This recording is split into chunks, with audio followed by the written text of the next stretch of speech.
with the great History with Kaylee. Hello. That's me. That is Hello. you. That's Um, me.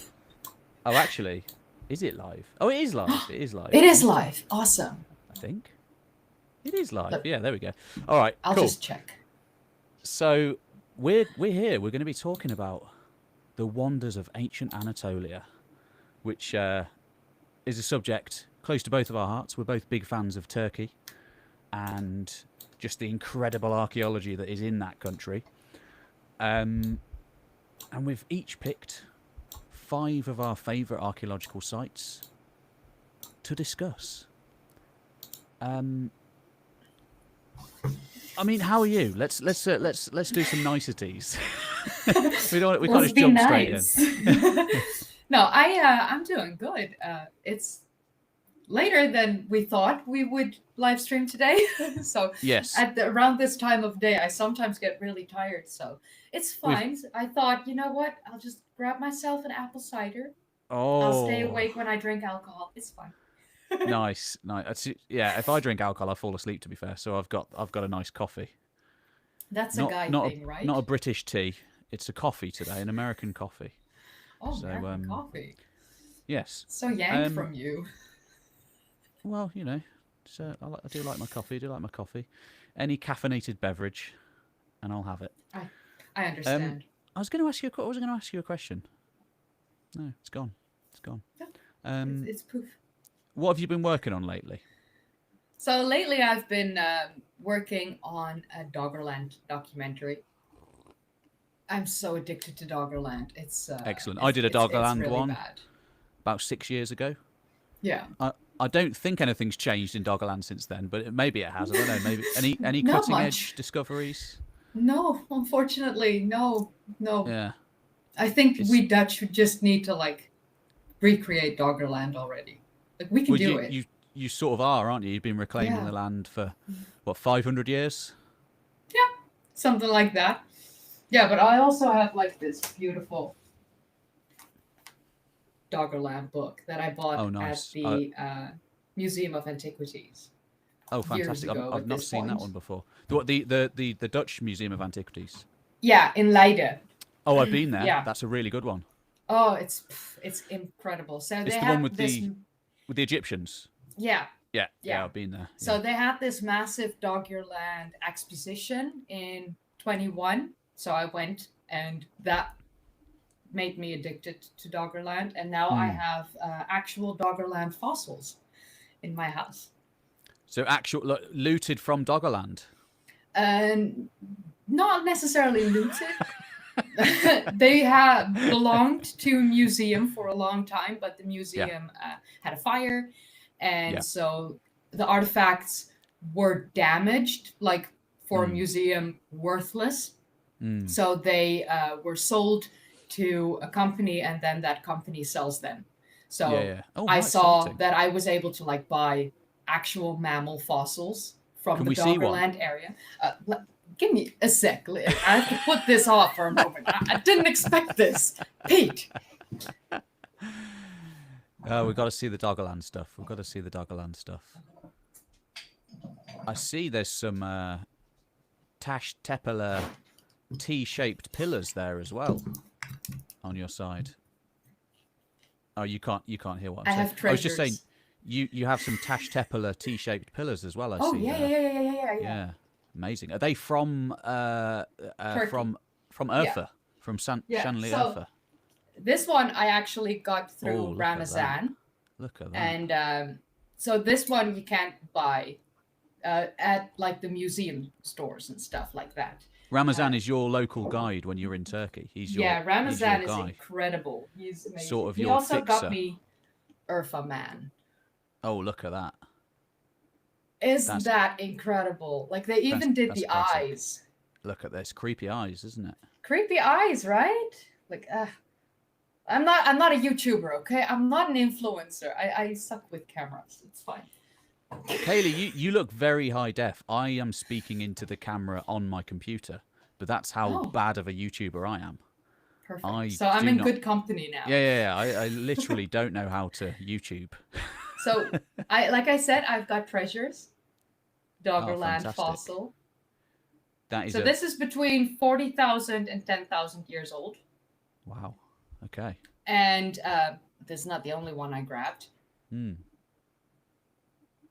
Like, how awesome is this? And what is that?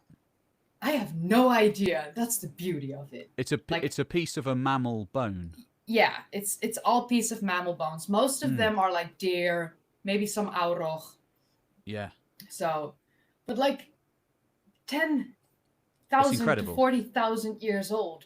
Like you can actually see the way the bone is like actually made of. Like, I'm so addicted to this stuff.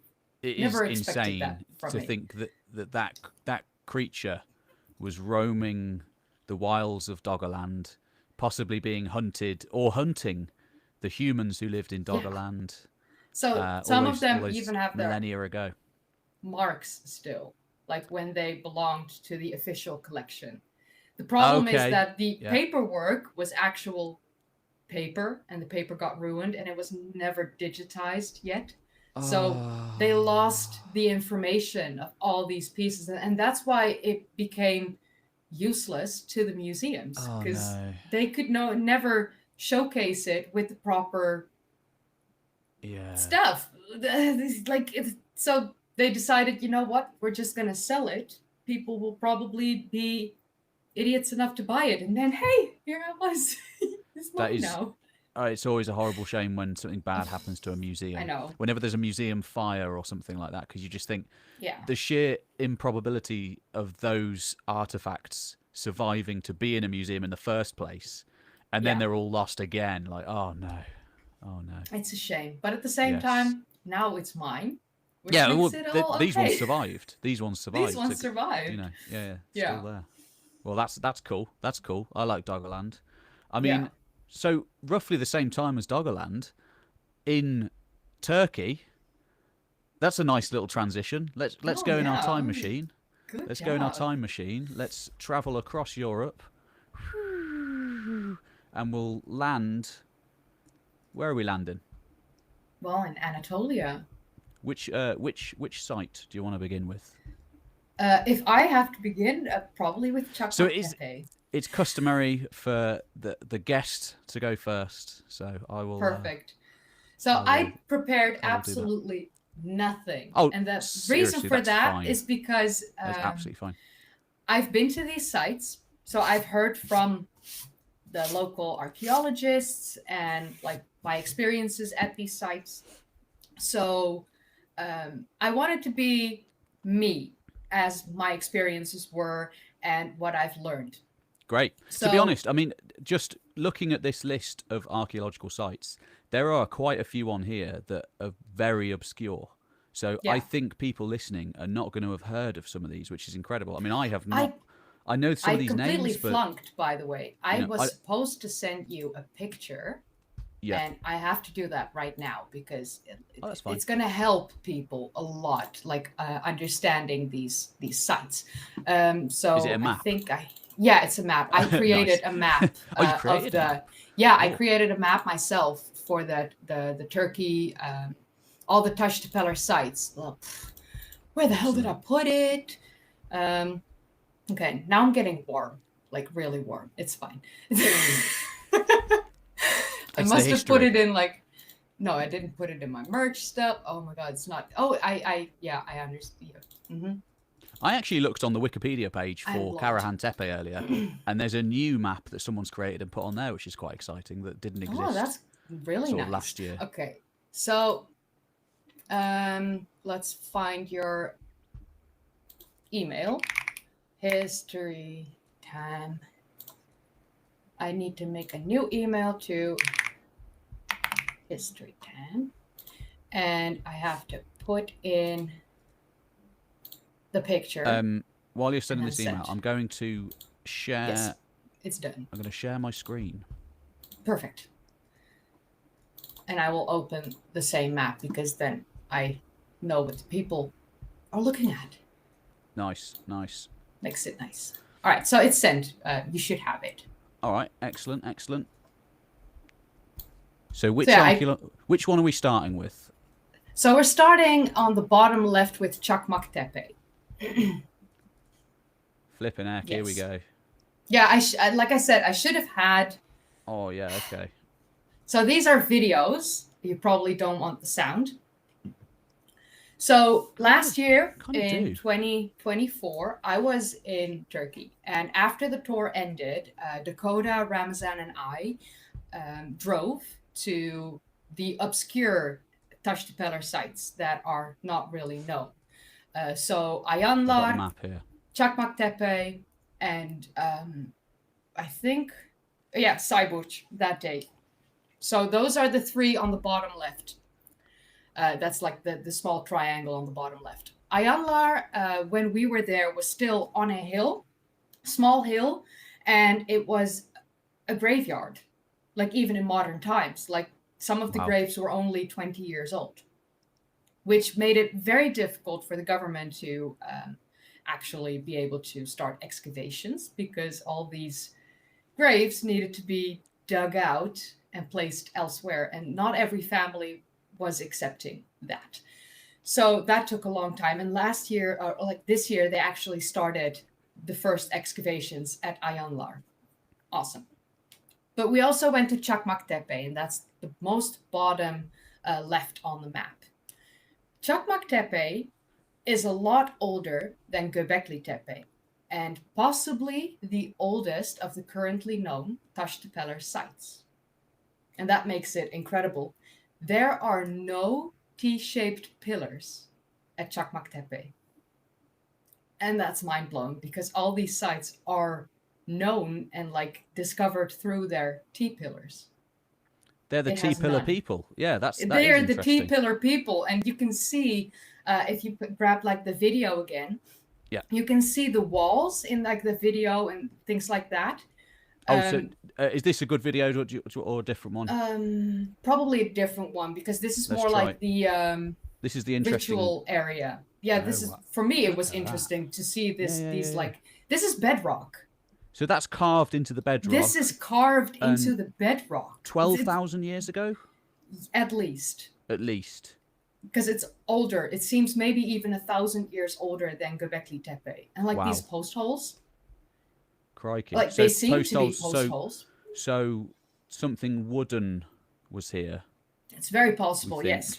So this could be a prototype for Göbekli Tepe made out of wood almost. Oh, that's where my mind goes anyway. Yeah, exactly. So if later on I'll talk about Sayburç, and you have the area where you have like the guy holding his thingamajig with the two lions next to him. Yes. And yes. It's a very famous depiction of Sayburç. I love how I named that folder, History P Time. That's what I should have called the channel. Oh my god. So this is at Çakmaktepe, so we noticed that the building style, when it comes to like the walls and things like that, it's the same as the other Taştepeler sites. That's why we know it's connected to it. Same building style, but the only thing that's missing is the T-pillars. Every point where you expect a T-pillar at the other sites, it's just not here in Çakmaktepe. So we had planned to try and go to Çakmaktepe again, like this past September, and they had closed the entire site off for everyone besides the archaeologists. And what do we know the reason? Because the government is realizing how incredibly important this site is. Oh, because it may predate all the Taştepeler sites that we know. So they don't want anybody going there and taking anything or messing. It's guarded really well at this point. Yeah. And wow, well that's good. I'm glad it's protected. You've been to Turkey. You've been to these sites, to Turkey. Yeah. Let's pronunciations. It's important for me, at least. I'm a bit of a dinosaur. I can't say.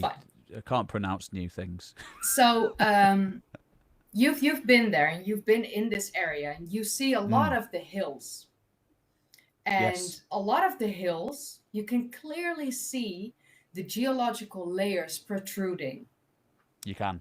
You can see like horizontal layers of the stone in the hills.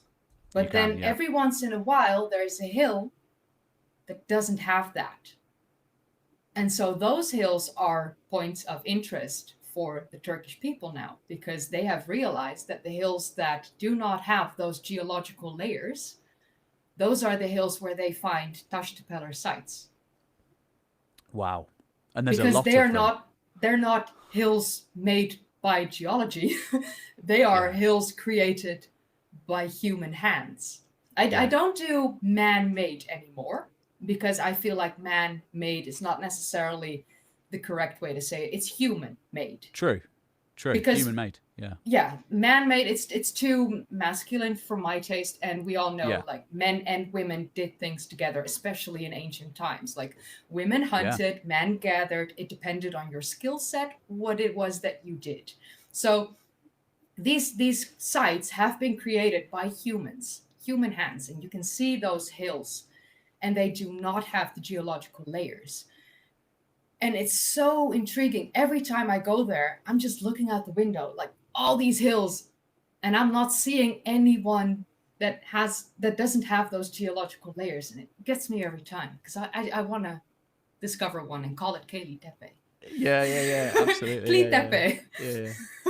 I'm totally with you on that one. Whenever I go to a country that's full of archaeology, like Turkey or Peru or Greece, or even Mexico, you see, you'll be driving along, or you're in a bus or whatever, you're looking out the window, every hilltop, you're thinking, oh, what's on that one? What's that one there? What's that one? And you're seeing, and loads of them are archaeological sites, and some of them are unknown archaeological sites. You know, they are literally everywhere. So I will actually do I'll try to pronounce all the currently known accepted Taştepeler sites, so if you can grab them. I'm going to go back to your very snazzy map. Yes. It's nice, right? I'm gonna put it into like a T-shirt to sell like you should. That's a good map. Without all of the brand marks, of course. Like, sorry, this is the brand marked. Like, look at me, I made this. So on the bottom left we have Çakmaktepe, Sayburç, Ayanlar, Yogunburç, Yehin Mahale, Kurçuktepe, and then above we have Sugut Tarlasi, Göbekli Tepe, Taşli Tepe, Kürt Tepesi, Sefer Tepe, Karahan Tepe, and Harbetsuvan Tepesi.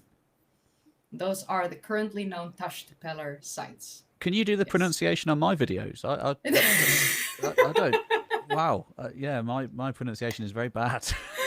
Oh very, no! very bad. Like I said Oregon, and I've been dragged in the comments of that video because so you can't say so American place mad. Names, but you can Apparently say Turkish not. place names. I can say hillbilly things, and that works out just fine. But I just Oregon, mispronounce everything equally and piss everybody. They said I had to say Oregon. Oregon, yeah, no, Oregon, sense, I kind of see why, but I mean, I don't see them pronouncing the footprints at Hasbro correctly, though. No. Which is written as Hapisboro. Sorry. Yeah. There's where I live, there are a lot of silly place names. It's sort of what we're famous for. I do have to admit, so we have that, like, the human species found in Germany, like Homo heidelbergensis. Yeah. And I keep saying Heidelbergensis. I don't care what the Germans think of me. I have a German last name. I have German ancestry, except the fact that I will continue to say Heidelbergensis. And a lot of Germans have come into my comments telling me they love me doing it. They just love it. Because I made that uniquely my own. Yeah. But this map all is the other things I will work on my pronunciation, but Heidelbergensis, oh hell no. This is funny because when I'm making a map, it's literally just the bare minimum. It's like the most Spartan thing you can ever see. There's no features. It's just like a couple of names on a topographical empty map. But you've got this like lovely. So I actually grabbed piece. like a still from. So I made a picture of the map that they have in like museums and all that stuff, and I overlaid that. And there was a video that Ancient Architects put out, I think a couple of years ago. Shout out Ancient Architects. Shout out Ancient Architects. Matt Simpson, awesome guy, good friend of mine. But he had made, I think he made that map himself, and it was gold, and it similar style a little bit. And I messaged him like, guy, I love your map. Can I steal the idea? Well, Ancient Architects and I, like I said, we're really good friends. And he was like, if you can run with it, run with it. But like, do it good. And I felt that. So I sat down and I decided I'm going to make a really good map.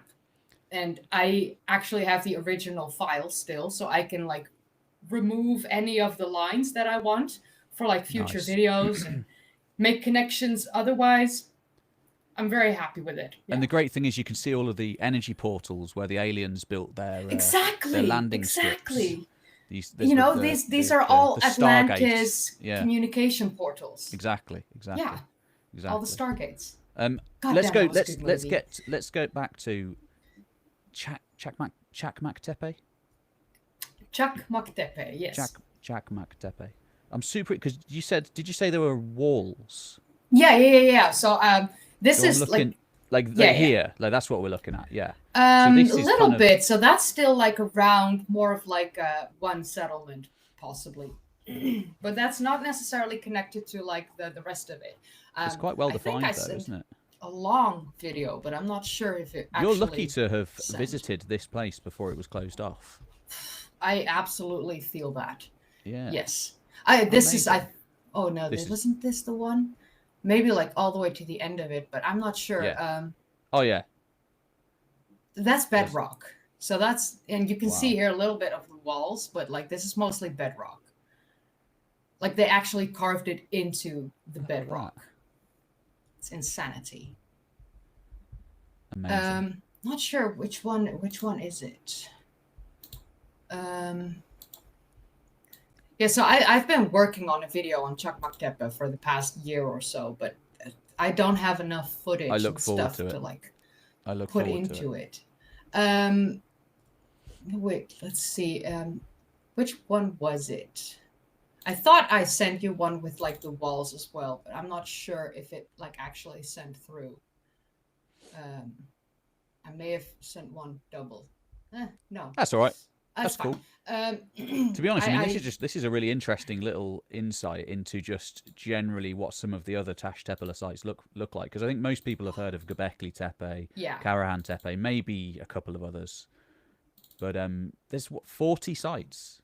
Yeah, many of them unexcavated seems to be 40 sites at this point. Like these are the map I created are the ones that have been accepted as the current Tash Tepe sites.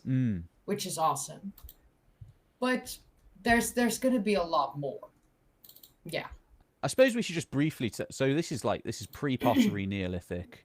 Yes, something like 12, round about 12,000 BC, end of the last ice age, basically.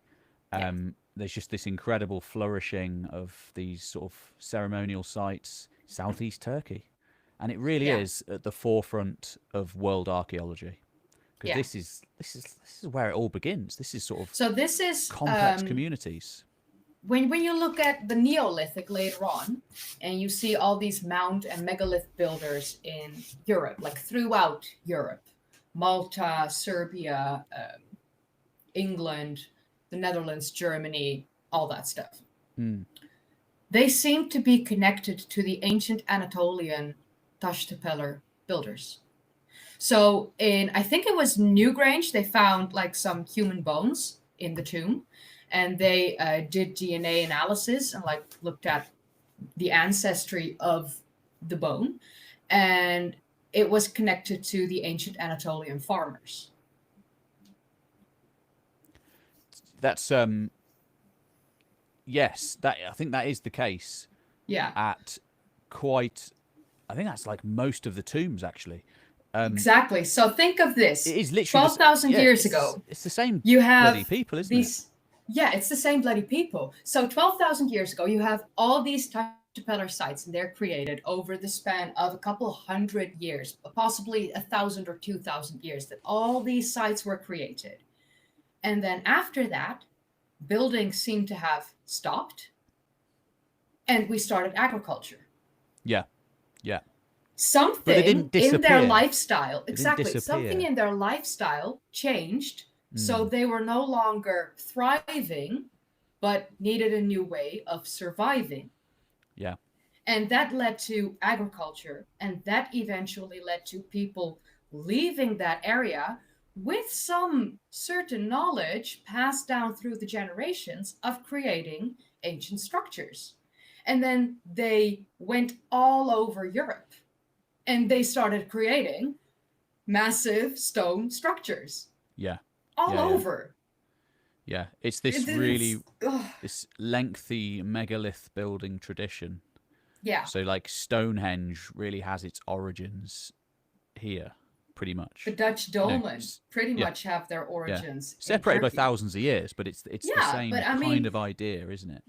so if your grandpa taught you something and then you teach that to your kid, even if you do it in a crude, smaller way with like wood, the knowledge itself doesn't get lost. It Yeah. gets passed down. It does change over time because that's like the telephone game. Things do Yes. change when you pass it along. So Yeah. some information gets lost and other information gets passed on. Absolutely. Absolutely. Yeah. And yeah, well, we'll talk more about. We've got many more Yeah. Tash Tepeler sites to talk about. That's just the first of many. I think we've got like, yeah, it's most of this list really. We've got a lot of them. I'm going to Yeah. take us somewhere completely different now, though.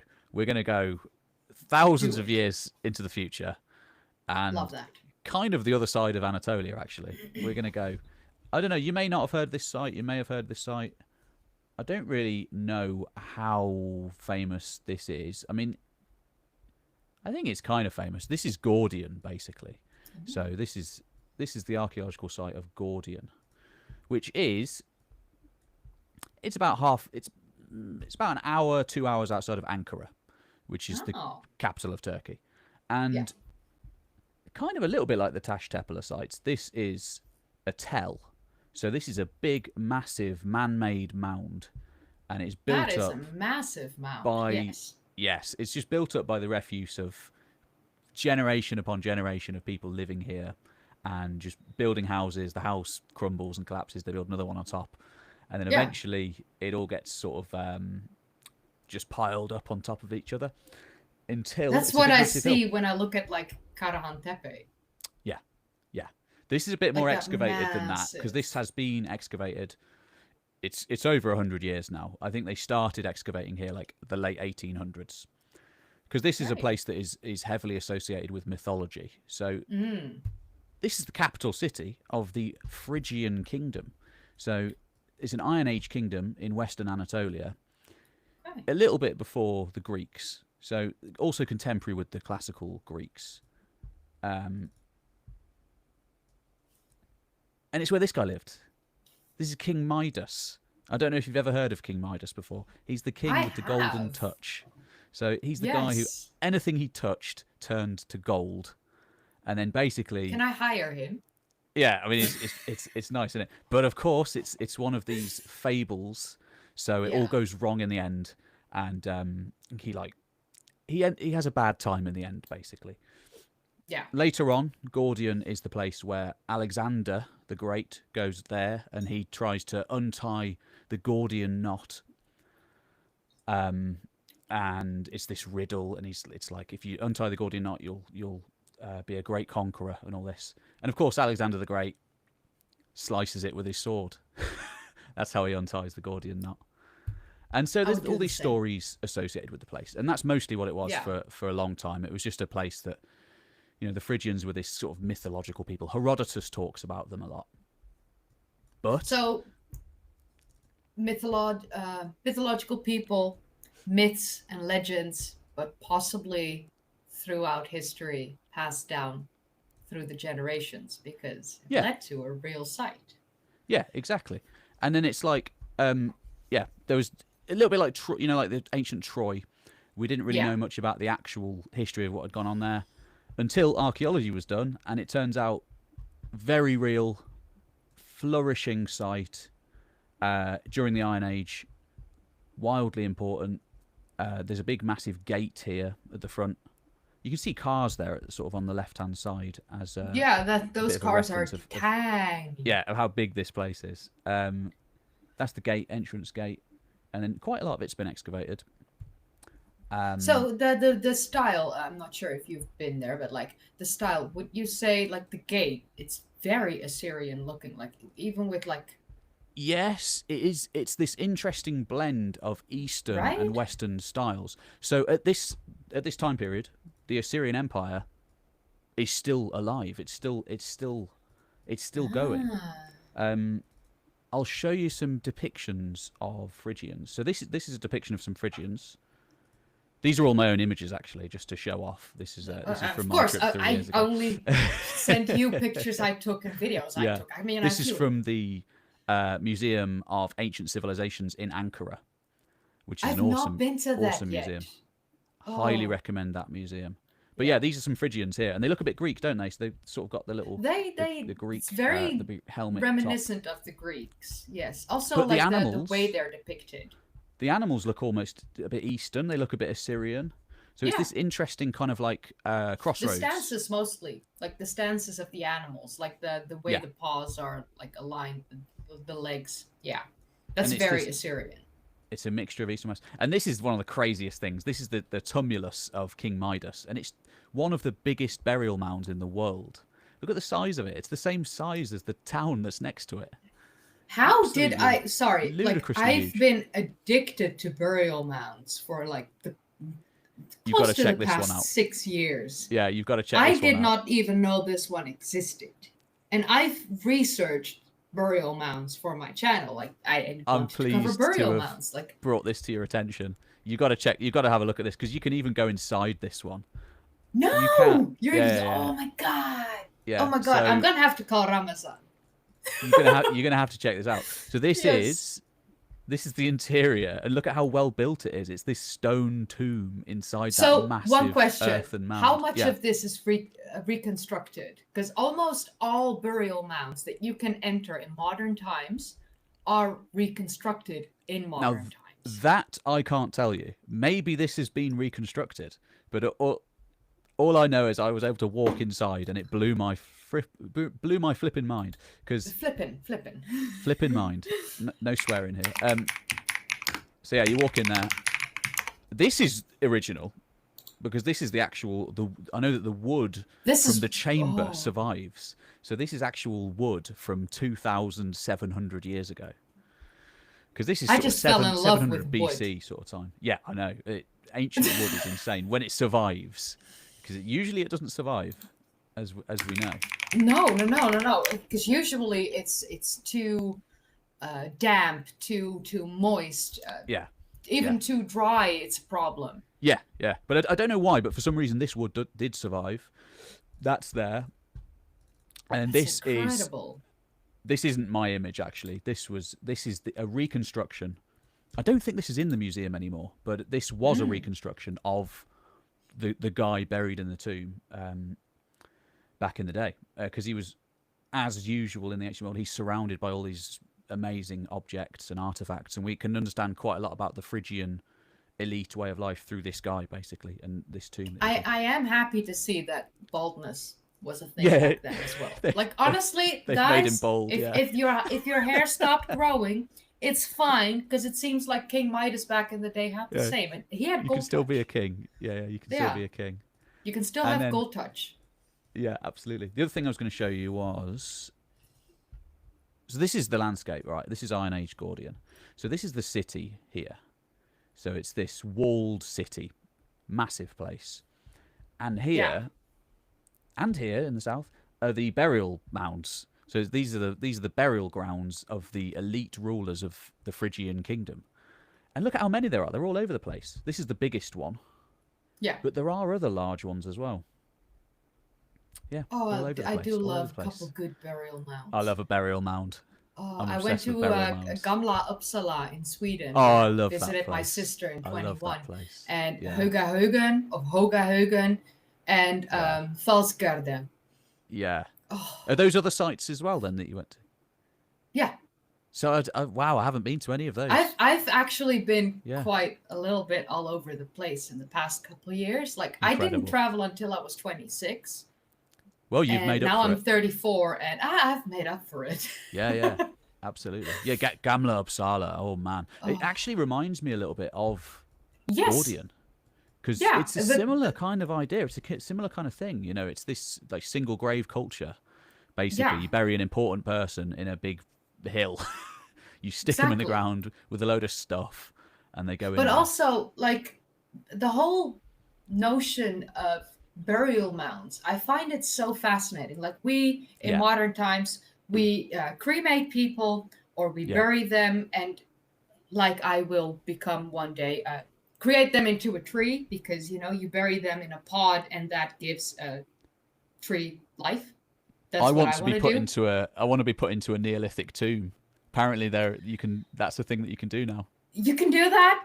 Well, I'm not sure if we not a do that. Neolithic tomb, but it's a new Yeah, like I don't think we do. a neo I don't tomb. think we do that in the Netherlands because we have like this. We have a super tiny country. Yeah, I mean it might be illegal here, but I don't know. But we do it anyway, though. Oh, Kaylee has gone. Oh, there I'm you are. so mad. I'm so mad. My webcam has never done this. It just suddenly was It's like, "Hey, asleep." just decided to break. Oh, it's fallen Why? asleep. Oh, It just went to sleep. Like this is a really good webcam, but like, holy how hell, silly! please How silly! So I'm just stay looking at. Oh awake, no, please. I'll show a different image because I do have an image where it's got a lot of. It's got this landscape with all of these mounds. Ooh, yes, yes, yes. So I you'll love like that. I this. love a good mound landscape. To be fair, here you can see that's the big one there, Ooh, top right, yeah. and then you've got the city here, so you can see the close Mm-hmm. proximity. You know. Oh, you've been to Mount Nemrut, haven't you? Which Yes. isn't on our lists, unfortunately, but it's kind of similar because that's a burial mound, but it's on Yeah. top of a mountain. So It's on top of a mountain. it's like the biggest statement of them all. He didn't just get buried in a mound; he got buried in a mound on a mountain. It's insane. Mount Yeah, Nemrut. The climb up, like you can drive, thankfully, yeah, close to the top. But it's still quite a bit to really, really get to the mound. it's crazy. Oh, here we go. And to think that they did that in ancient times Yeah, the amount of and effort create that to create massive these things. mound. The mound itself is Mm, massive on Nemrut. it is. It's Do you know crazy. what's crazy about this one we're talking about? This Mm-hmm. tumulus. Yeah. It's actually bigger than many sort of archaeological sites, like Yeah. entire villages and towns. It's this single grave is bigger than a lot of them. And this was the image I was going to That's show you because crazy, this is though. you can see Oh, yeah. that's a landscape where it's just loads of these tiny little. Well, they look tiny. They're not tiny. All of No, no, those no. Like, hills. those are quite big already. And They're you have big. Yeah, this, they're like, big. Goliath of a mound, if I Yeah, might say so. Like, it really is. what? It really is. God damn. Yeah, that's the Phrygians. That's Gordian, which is the capital of King Midas, and I've got That's one more image. crazy. Here's another image. This does look very Assyrian, actually, Oh, yeah. but it's also something completely unique. I think It the it it style has of some it. Assyrian vibes, but that Hmm. doesn't make it Assyrian. No, Like no. it has its own unique style still. I It's think. just like the positioning of the legs with Yeah, like the stances. yeah. That's It's got super that. Assyrian. It's got that sort of like Near Eastern ancient Yeah. empire kind of thing going on. Oh Yeah. God, I love that. Yeah, it's cool. You're gonna have to Damn. check out this museum because this is again in the Museum of Ancient Civilizations in Ankara. It's one Yeah, of my I'm gonna favorite have to go museums. there in September. Yes. So good, so good. Oh, Um, love that. all right, back out. I think that's everything from Gordian. Gordian. I like Gordian already. Oh, actually, no, I was going to show you something else because this is Ooh. interesting, right? This is Sib. I'm going to absolutely butcher the name. Cybele, I think she's called. She's a goddess. She's a Hellenistic sort of Anatolian goddess, but she looks remarkably similar to Have you ever seen the goddess of Çatalhöyük? No. So she's a lady basically, and she's got a leopard on either side of her, and this is separated by 7,000 years, but it looks remarkably similar. I'm going to skip forward and just show you this image. Oh yeah, please. Like, see, it's not exactly the same, but it's. Oh no! It's very, very, being very flanked, reminiscent. being flanked like I by said, the felines. Even with, but this also brings me back to the Taştepeler, Cyborg. You have the guy holding his thingamajig. I have a picture of that with the two lions next to him, flanked by felines. By two felines. Yeah, what's going on there? That's something. It's a thing. It's a thing with ancient Anatolia being flanked by felines. Yeah. And it's so old. It's definitely important. It's so ridiculously old, and it goes on for 10,000 years. Incredible. Absolutely incredible. Oh, yeah, it's Kibele, I think. Kibele. Because the C is a K in Turkish. if there's not the squiggle underneath. I don't know what it's pronounced. Is the squiggle the official but like term? Çakmak Tepe normally has the squiggle. Like my computer like keyboard doesn't do it. The Turkish things like the letters. My phone does it. So normally I would type things on my phone, send it to my Discord, copy and then paste it to use for Turkish stuff so that I have the correct pronunciation and like writings and all that stuff. So for me, the next one I think would be Cyborg. Oh, let's do it. And amazing. I think if we start with, I think you can probably see him, the guy with the thingamajig and the lions next to him. It should be there. I think it's the first picture actually, if I'm not mistaken. Oh, wow. Okay, yeah. That was a good transition then there, because we've gone flanked from, by felines. There we go. We've travelled 10,000 years back in time. Exactly. From Gordian. And it's the same kind of thing. It's these two felines. Yes. Yeah. So a thing, but I'll probably talk about that more with Göbekli Tepe. But so all the animals that are like depicted at Göbekli Tepe are male. They will all have their thingamajigs that are like, I'm calling it thingamajigs because dongs apparently isn't necessarily YouTube friendly. Okay, so sorry. Most sorry guys. Most of them, if not all of them, do have dongs, don't they? Yes. Göbekli Tepe. So they're very male. Like Göbekli Tepe seems to be male oriented in the sense that the animals are male. Doesn't make it a ritualistic center for just men. Yeah. But it does give a sense of some fertility, ritual vibes stuff. But here in Cyborg, I'm not sure if all the animals here have it. Some of them seem to have it. I think the lion or the feline on the left of the man holding his thingamajig might have a little pointy. Yeah. It seems like it. Shall I zoom in? Yeah, you can zoom in. We'll do a dong search. It's dong search. Oh man, I did that in Egypt, going through all the temples. Well, they're all over the place in Egypt. They're all over the place in Greece as well, and yeah. Actually, the Romans are the most obsessed. So you have the guy next to the feline before the bull, like between the bull and the feline. This one. He has a thingamajig. He does seem to, yeah. That's erect. Okay, yes. Yeah, it's above the leg. Like it's I don't know. It's like protruding from his stomach, but it's fine. It's fine. It's from his lower abdomen. It just, grew there. Definite apparently. Dong. Definite dong. Like if you ask a 10-year-old to draw a guy with a dong, he will probably come up with something similar. Yeah. And that's not to discredit the ancient Anatolians or say that their artwork was bad or anything. No, nothing like that. It means more something. Like, yes, it was depicted for a reason.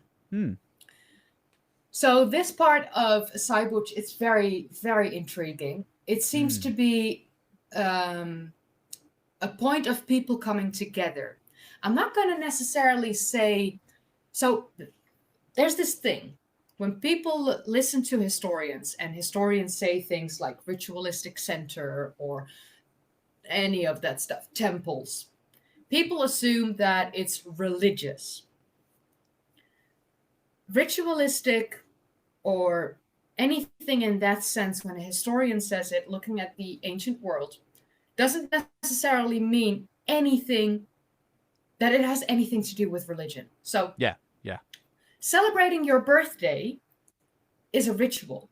Yeah. Cooking Sunday roast is a ritual.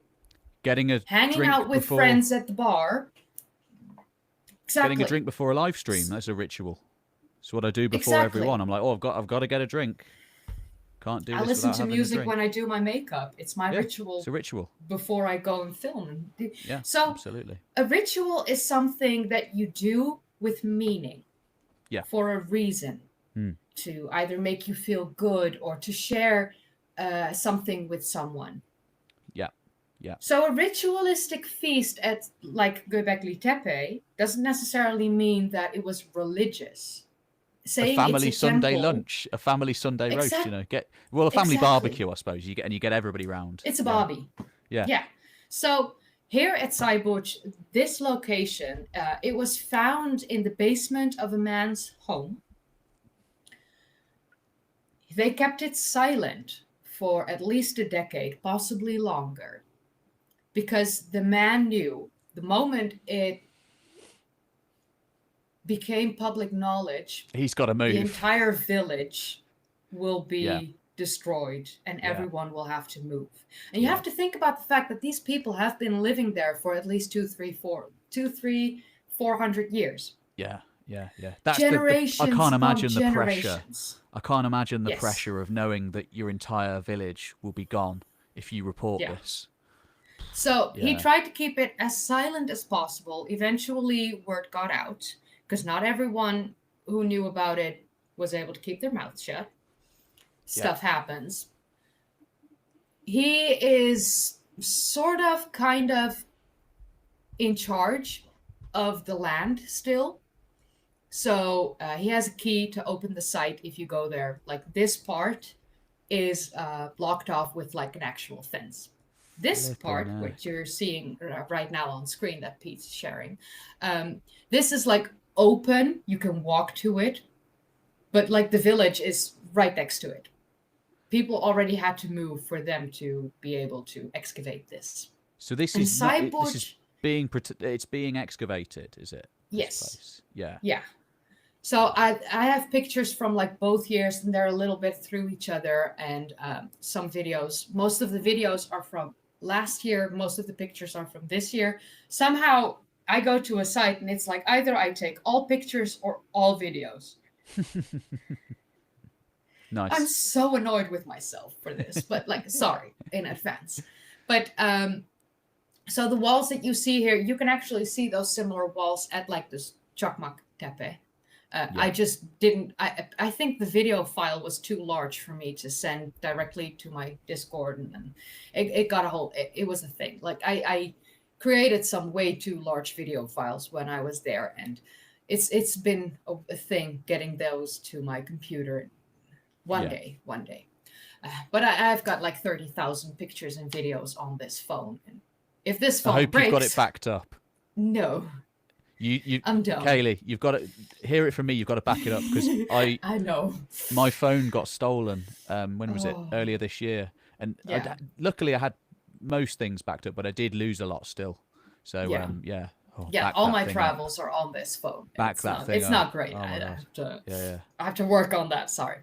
Like my computer is very organized and everything's like double backed up. But like somehow with my phone, I'm a dummy. It's fine. So Sayburç, the part where the guy is holding his thingamajig with felines next to him, that is possibly the center of where the people would come together. That's not a place where they lived. It's very important for people to understand that these ancient builders of these ancient sites had places where they lived, settlements, and they had places of coming together. This, clearly you can see with the benches on the side, this is a place of coming together. But the interesting thing here at Cyborg is that these centers of coming together, these ritualistic places, are surrounded by settlements, like houses. So you will have a place of coming together and surrounded by homes. We don't necessarily see that at the other Tashtapeller sites. It seems to be unique of Cyborg. Right. Wow. And that it's insanity. They earlier this year during excavations, they up until this point in time, they have discovered, I think, about 50 dwellings, like 50 huts, homes of where people lived. So what, 50 family houses? So a family in each 50 one? 50 family houses. Okay. And I think 9 places of coming together, like ritual community buildings, if you will. This is all at Cyberch? All at Cyborg. Wow, Yes. okay. So there's lots of these places to come together. Let me grab my script real quick that I created earlier this year. Yeah. Couple months ago, I made a video on Cyborg because I had just come back together from like Turkey, and it was awesome. And so, just making sure that everything I just said was correct. A total of 50 structures. Cyborg is split into 3 excavated areas. So one of those areas is where the man is holding his thingamajig. Yeah. Then you have to actually cross the road, walk for about 3-4 minutes. Then you enter this bit. Yeah. So like aerial view of Cyborg, it's almost impossible to get a picture of an aerial view of Cyborg. I've told Dakota, like, I need a drone shot. Yeah. Maybe one day. But at this point in time, it's not been accepted to fly a drone near Cyborg.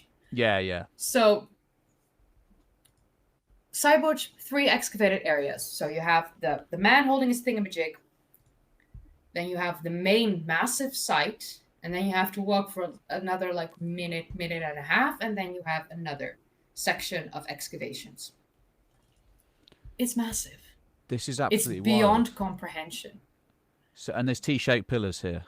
There's so many T-shaped pillars. Wow. I don't think we've done a count on it. Let me see if we can have like. Oh, and this one's got the arm, hasn't it? Like Göbekli yes. Tepe. A thingamajig is someone's dong. It's a man's sausage. This is not helping me. But this is these T-shaped pillars. Some people think that they represent individuals, maybe. So yeah, they've got the arm. The T-shaped pillars seem to be anthropomorphic. Yeah. So a depiction of a man. Actually, at Cyborg, I don't have a picture of this because I haven't seen it with my own eyes. But last week, it was brought out that one of the bases of a T-shaped pillar was actually carved with a face of a man. Oh, wow. I'm still perplexed by that. Yeah. Like, seriously. That's absolutely perplexed. A person then, isn't it? I mean, I wonder if they're actual individuals. So if they maybe commemorated an actual person. So the homes, the home buildings, whatever you want to call it, private residences at Cyborg. Apartments. Look at me being proper. They will have 1 T-pillar. Oh, this is a great. While video. the communal buildings will have 2 or more of the T-pillars. Like 2 or more. Like 2 pillars at the center and then surrounded by T-pillars in the walls. And that's how you can easily spot the communal buildings and the settlements. The thing is, earlier this year, during the excavations, they discovered piles of human bones in these private residences. And they were all found in like every private residence had like one corner of their home, and there would just be a pile of bone there, of human bones. And these bones did not belong to the same person. So a pile of human bones belonging to different people And were they in complete every skeletons? single one. Or just pieces? I'm not sure if it was like complete skeletons, but like nearly. Wow. How amazing. Belonging to different people. I'm not even sure if the bones of like one place, like let's say a guy was very important back in the day, and then his head was placed in one of the houses, and then his upper arm in like another house, or upper leg bone in another house. We're not sure if like that's what happened, but at the same time, it would be weird if they would only use one bone of a person and then discarded the rest. Well, I can tell you that in Britain, in Neolithic Britain, the same thing would happen. People would be deposited inside the house. Yeah. So that's interesting, isn't it? Right? It's so strange to know that these piles of human bones just belong to all these different people. But every single resident building at Cyborg had a pile of their own. It's incredible. Every single It's incredible. So it's crazy. It boggles the mind, doesn't it? You sat there. They sat there eating their dinner, and then Grandpa's over there in the corner, and he's been dead for 30 years. Oh, right? Weird. But maybe he's not dead. You know, he's still alive in their worldview. You know, and they still gather the wisdom from their ancestors. It actually seems to be something like that. Like either keeping their ancestral knowledge with them or ancestral spirit. So they found 5 communal buildings. Sorry, earlier I said 9 possibly, but it was 5. 5 communal buildings in total, and they are surrounded by these residential homes. This, what you're currently looking at, as you can see the 2 bases of the T-shaped pillars. You can see the pelts. So every pillar will have the 2 arms, and they will have the hands going like this. Wait, this can be way easier like this. That's why I have this. So you have the arms and the hands at the front, and then below there you have the pelts. Oh, okay. So if you look at these 2 pillars in like the center, yes, if you zoom in, you see the pelts. This right here is interesting to me as well. That's the pelt. I haven't seen. Because this looks like an actual person. I think I saw this in one of your other images.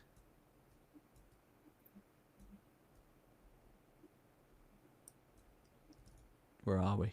This is it. Where are we? Okay. Yeah. So I zoomed in on it later on. That is the pelt. That is the tail and the paws of the pelt. So this is what, like a feline? Like a pelt? Leopard. Yeah. Leopard. Feline pelt. Yeah. Probably leopard or lion. So there you can see, like on the pillar I have, like almost all T-shaped pillars will have the shoulders, the elbow, going to the wrist, the hands, usually at the front, and then that goes to the pelt. Not all of them will have the waistband. Like this is one from like a building, I think it was D at Göbekli Tepe, like the most famous building of Göbekli Tepe. Most people will know that if they've ever seen anything of the touched pillar sites, because it also has like the ducks, or like at least the birds on the bottom. It's crazy. There is something special about Göbekli Tepe, I think, even still, because the sheer range of animal depictions. There's so many, and they're all so. Oh. I can't talk yet because Göbekli Tepe. Exactly, it's on the list. It's on the list. Separate or like Cyborg has the most amount of T pillars of any sites discovered so far. Yeah, it's insane. I think it was more than 200. Flippin' heck. Yeah. Flippin' heck. Okay. Oh, here we go. This is a good one. Look at that. Oh yeah. Can you see that wavy line beneath? Yeah. It's weird. We don't see that. What's going on with that? Yeah, often. What's going on with that? We have no idea. Different. Dakota and I were looking at it, and we were like we know of this one, like I said, at Göbekli Tepe with like the birds on the bottom of the base. But it's not quite like this. No. This is the interesting thing, that it's the same culture, it seems to be, but Yes. every site has their own slightly different way of doing things. Each one Right? has their own thing going on. So Are they you can are they see they competing? are What do we? connected, Yeah, yeah, yeah. but It's like, oh, like, so I live in the Netherlands. Most people will know this. Sorry. If you don't, hi, I'm from the Netherlands. I was born and raised in North Holland. So in a way, I am a Hollander.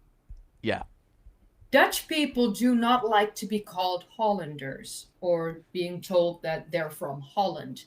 Hate it. Most Dutch people hate it unless they are from Holland. I have a regional dialect called West Frisian. It's not an official language, but it's a ah. regional dialect. So you're a My West Frisian then? Frisian.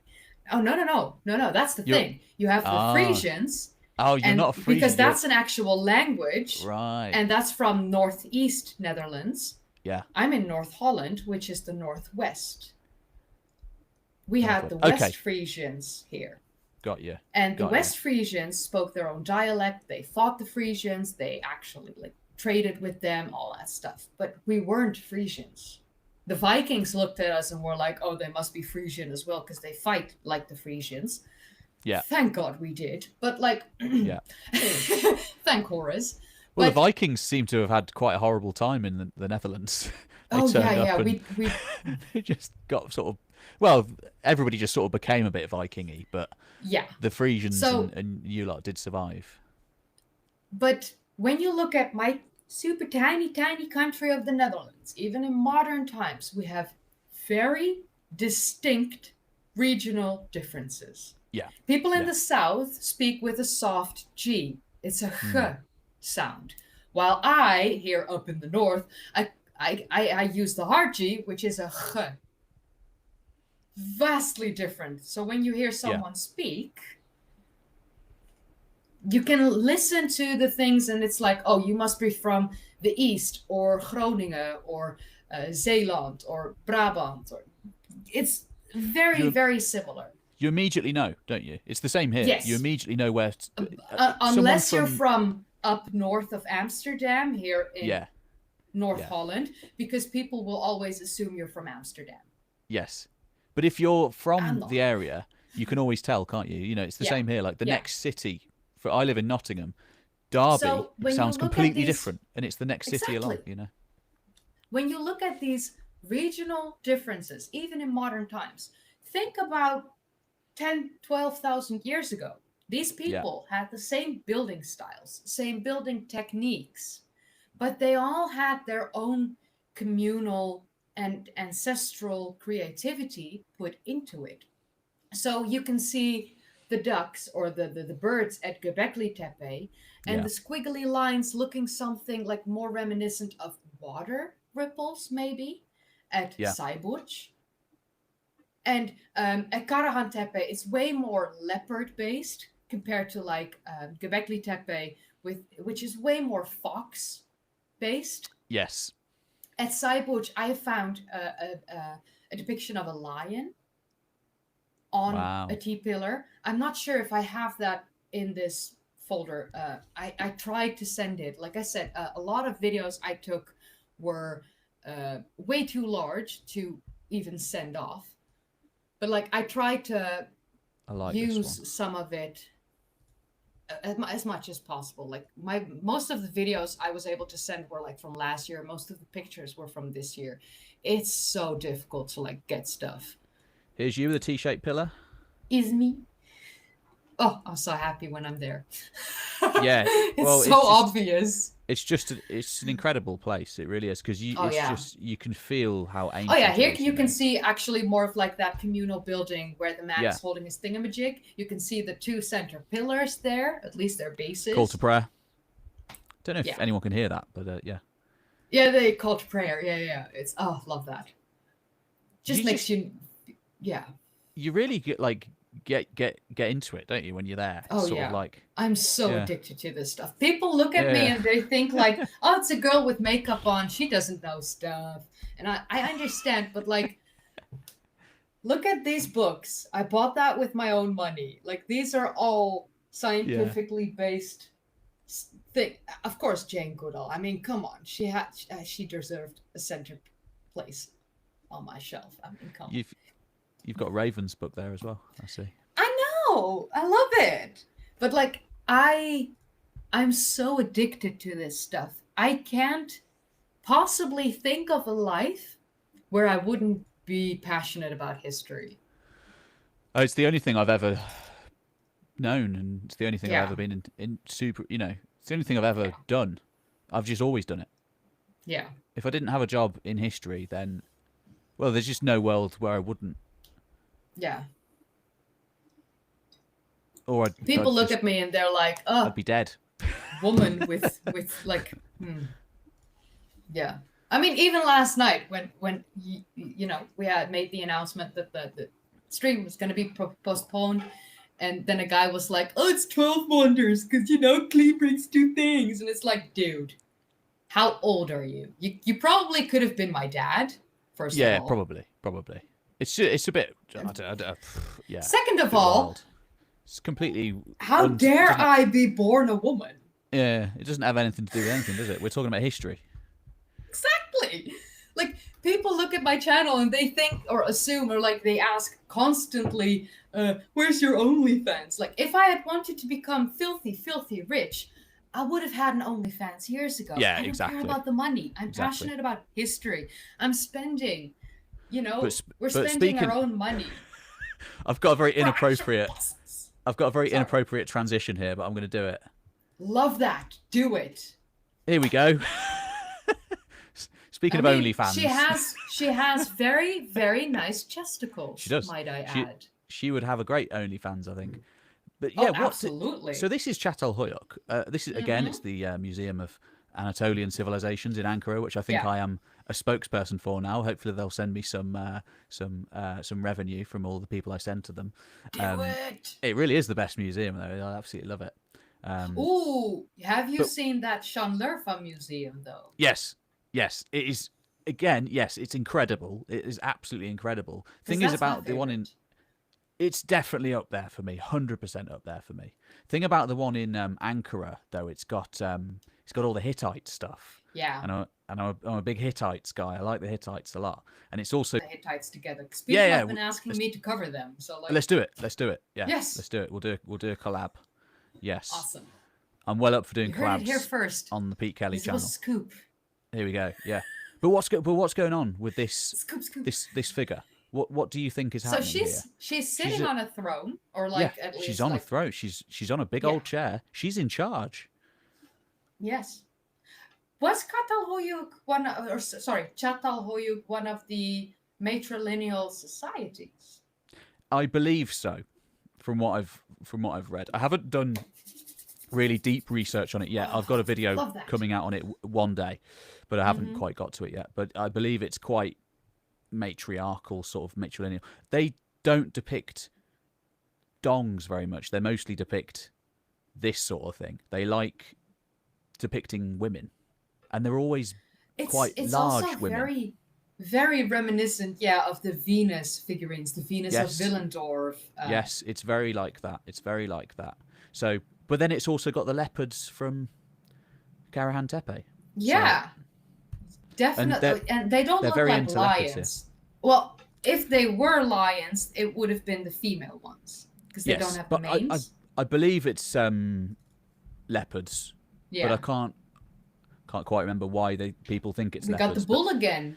This is the bull, like we saw in Cybuch. Actually, it's very reminiscent of that one. This is a nice hunting scene. It's a little bit like a cave painting sort of thing. You can imagine somebody stood by with flickering torchlight, telling a story about this hunt that had happened, and they've bigged up the animal and they've tried to make it look like it's the scariest thing ever.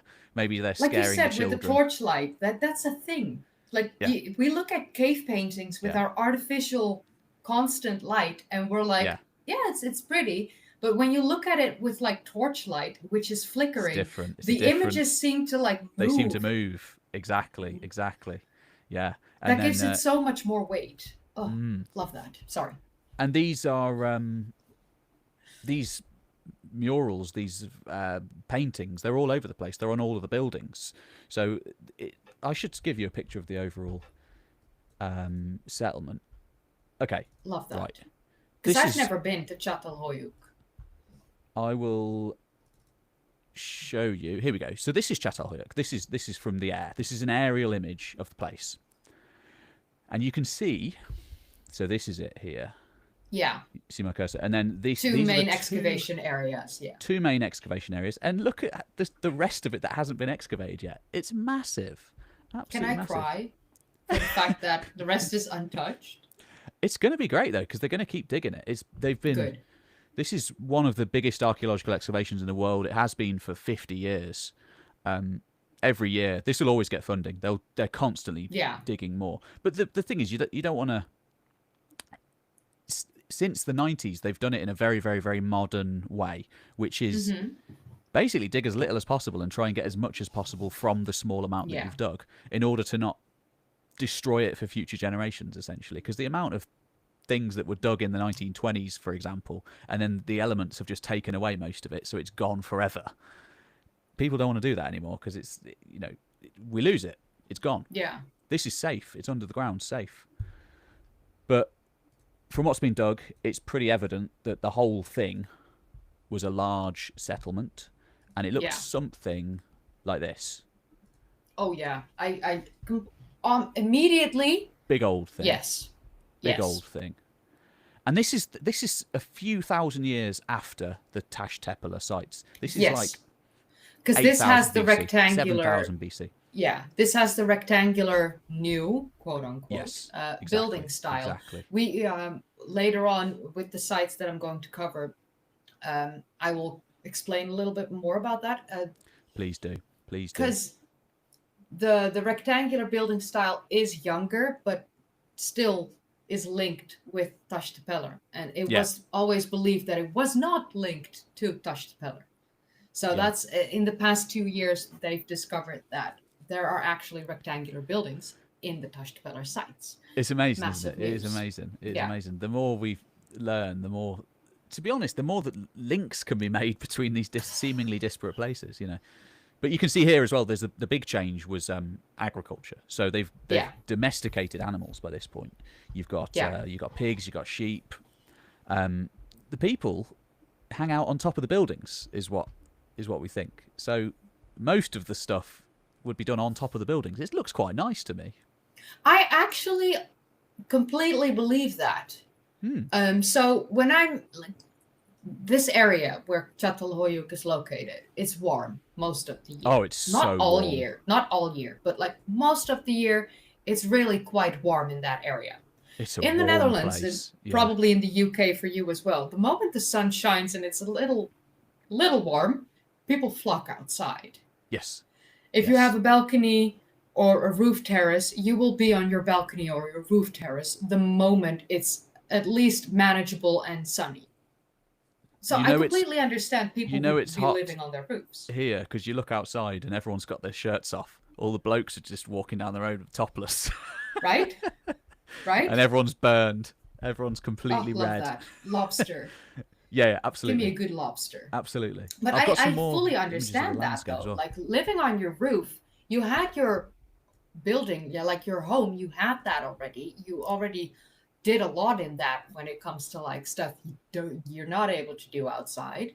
Like, even my dad, when he had, like, this roof terrace, like, it was super small, but in the summer, he would just drag his mattress up there and just sleep outside. Yes. And this is he was like, it's warm, it's so hot in the attic, why would I lay inside if I can sleep outside and be fine? People would sleep on the roofs is what a lot of people think, in the summer at least anyway. Maybe in the winter you'd go inside, but the inside would be for craft activities and things, storing animals, maybe telling stories, and because it's kind of like an artificial cave in a way, so you could it's a good place for telling a story.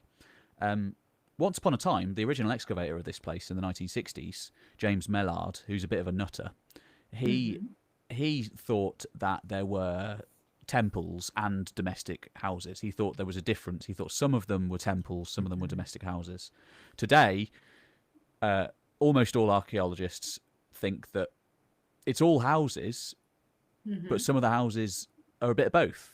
So it's like you'd live there, but you'd also do your religious things there as well. It's So like it's a not priest quite living in the church. kind of. It's just like it's not this dichotomy Yeah. between There's not a you know straight line between yeah the two. It's very it's not like fluid. that's the church, Yeah. this is the house. It's like it's both all the time.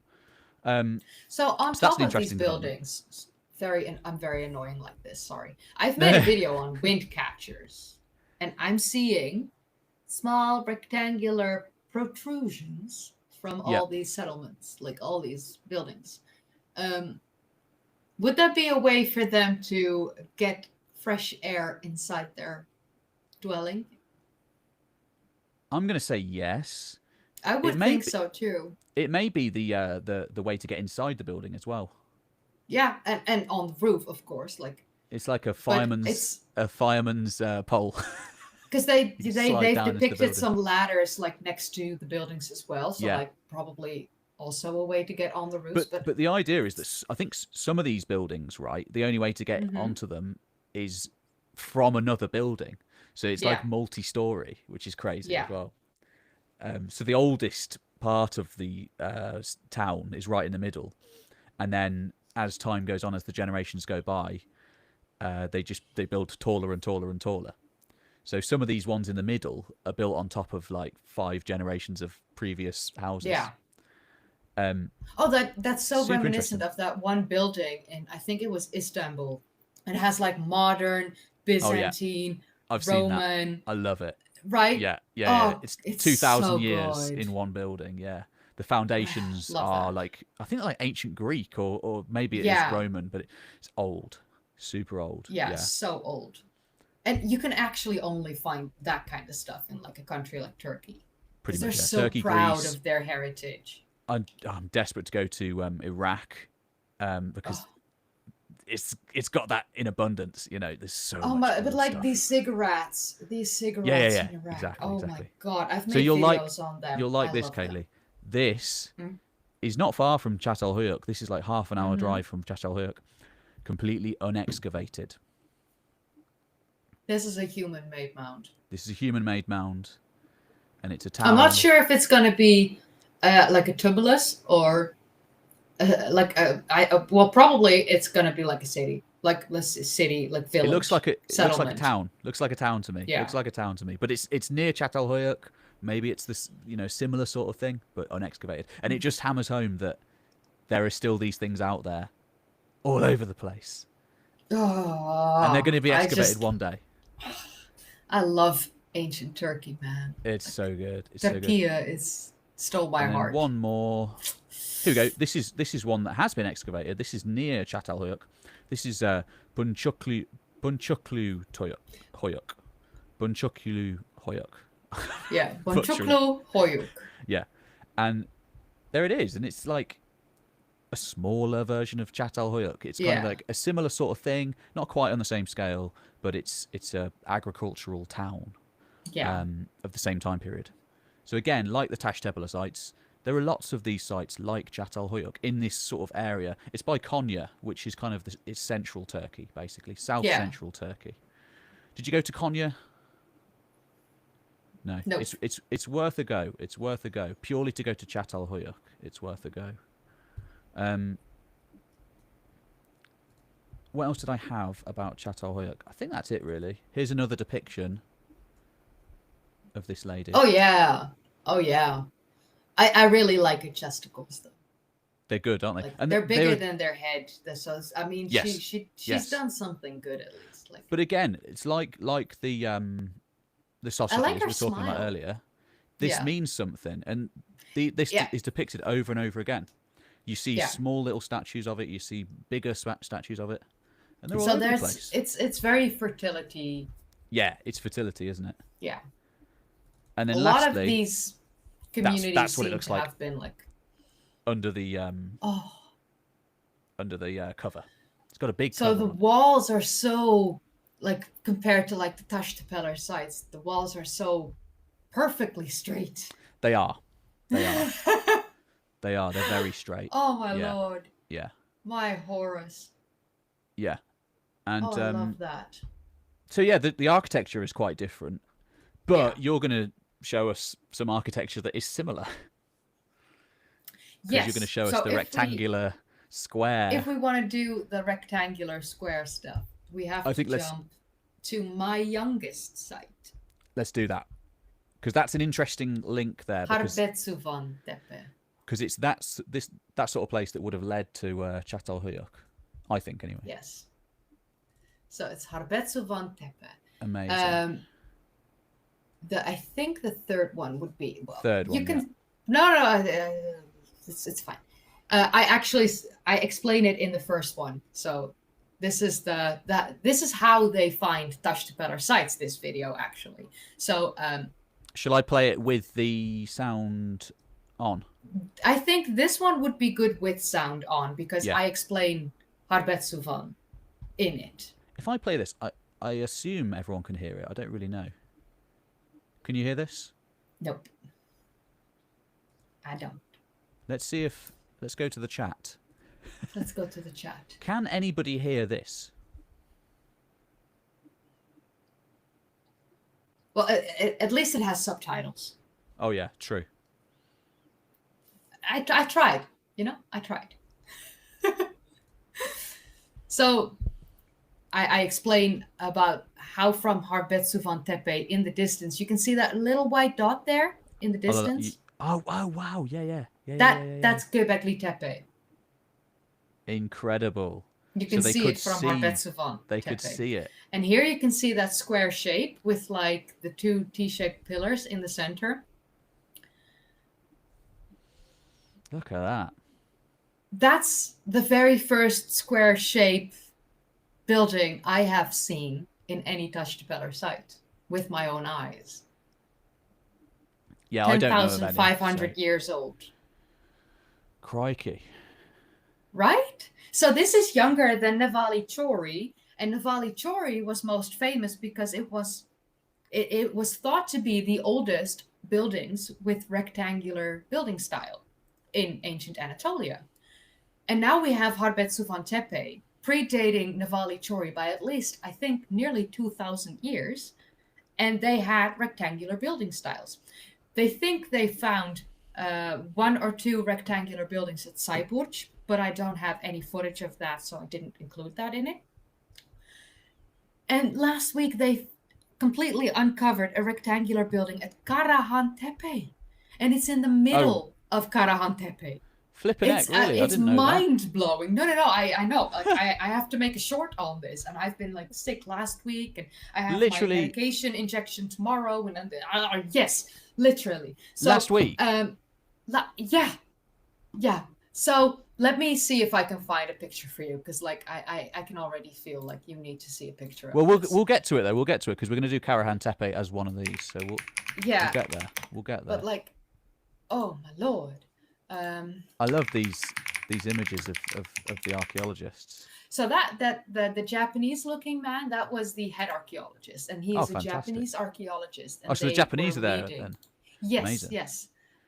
Which was actually extra awesome because of the fact that the Japanese princess was in Turkey while I was there. Really? I had the Turkish flag on my ring fingers, and she had the Turkish flag on her pointer fingers. Oh, brilliant. We both had matching nail art. I matched with the Japanese princess. Yeah, I was very, very happy. The Japanese are very into their archaeology. They do a lot in Peru as well. Huge amounts in Peru. Yeah. I've heard of that a lot. So I will send you this picture. So far, it's the only picture I can find within like a minute or so for like Karahan Tepe later on. Yeah. History time. Let's beantwoorden. Yes, I did that in Dutch. It's fine. Everyone will forgive me for just pooping in Dutch. Well, Dutch and English apparently are very, very, very similar languages. They are indeed. It's crazy, actually. So Dutch is the most similar language to English, I think. Yeah. So someone from Friesland, would be able to speak with someone who's able to speak Old English, because it's nearly the same. And they actually did like this experiment with a guy who was able to speak Old English, and he went to Friesland, and he started just randomly talking to this Frisian guy, this like farmer, and they were able to like have an actual conversation. Like it wasn't that they were able to 100% understand each other, but let's say 98%. Yeah. Fantastic. Insane. I like this video as well. So this shows kind of the bleakness of the landscape. It's what time of year was this? September. September, Still yeah. warm. So everything's burned off at this point. Yes and no. Yes, I know. Okay, nice. The sun has certainly burned a lot. The sun is still quite strong. It can get really hot. Yeah. But they do get like real winters, quite strong winters as well. They get snow. Absolutely. People often don't think about that, but like the southeast of Turkey just gets snow like the rest of Europe. It's quite high up. Yeah. It's towards the What Taurus I'm wondering Mountains. is they created all these settlements mostly on elevated locations. We don't necessarily see a water source nearby. There's not a river running through it. There's not a lake nearby. Where the hell did these people get their water from if they lived in settlements on top of hills, man-made hills, but partially man-made hills? Where did you get your water? Did you have to walk for like 4, 5, 6 hours every single day? That doesn't make any sense. Yeah. Or did you? Would they be able to like get to the groundwater? Did you have someone that you forced to bring the water? Right. Yeah. But like, I always go there to have to be a water source nearby, and I've been there, and I don't see it. Well, from what I gather, the climate was quite different back then because it's the end of the Ice Age, so you have glacial runoff. So you've got a lot of it's just quite different. You know, it's had 12,000 years of farming and pastoral agriculture and all this, which does tend to erode away the land. So I always think of it as being a very different landscape back then. It still would have been warm, though. Still would have been warm. Yeah. And it's not near where the glaciers ended. Yeah. Not even, like, close. So, like, it's just crazy. It's honestly crazy. I'd love to see some artistic depictions of the landscape back then. You know, I'd love to see some. I'm sure lots of archaeologists have done some. We need to get History Dose to do that for us. Oh, they actually, make incredible artistic. Yeah, that would be incredible. Actually, yeah. Definitely. Ask those guys. Type away. Yeah, please just not for a video, just so we can see it. Yeah, exactly. Just for our own. So, like Harbetsu von Tepe, it's one of the intriguing sites. So it seems to be one of the younger sites that we have here at Taştepeler. It seems like Harbetsu von Tepe was not a place where people settled for decades on end. Which is weird, because all the other sites have like settlements and they were settled for like hundreds of years, or at least many decades, possible centuries. Harbetsu von Tepe, as the archaeologist who was leading us around was telling us, they are of the belief, through the evidence that they have found at this location, that Harbetsu von Tepe was a place of people staying for a short while and then going their merry way again. So like a hotel or a hostel or a caravansary. But just 10,000 years ago, predating all other hostels, hotels, caravansaries that we currently know of. So, pilgrims on the way to Göbekli Tepe? Yes, we believe so. So, because Göbekli Tepe is visible from Harbetsu von Tepe, and Göbekli Tepe seems to be the main hub for all the rituals. If you were to light a fire at Göbekli Tepe, or like multiple fires, you would be able to see that from Harbetsu von Tepe in the distance. I know what I'm going to do. if I can manage it.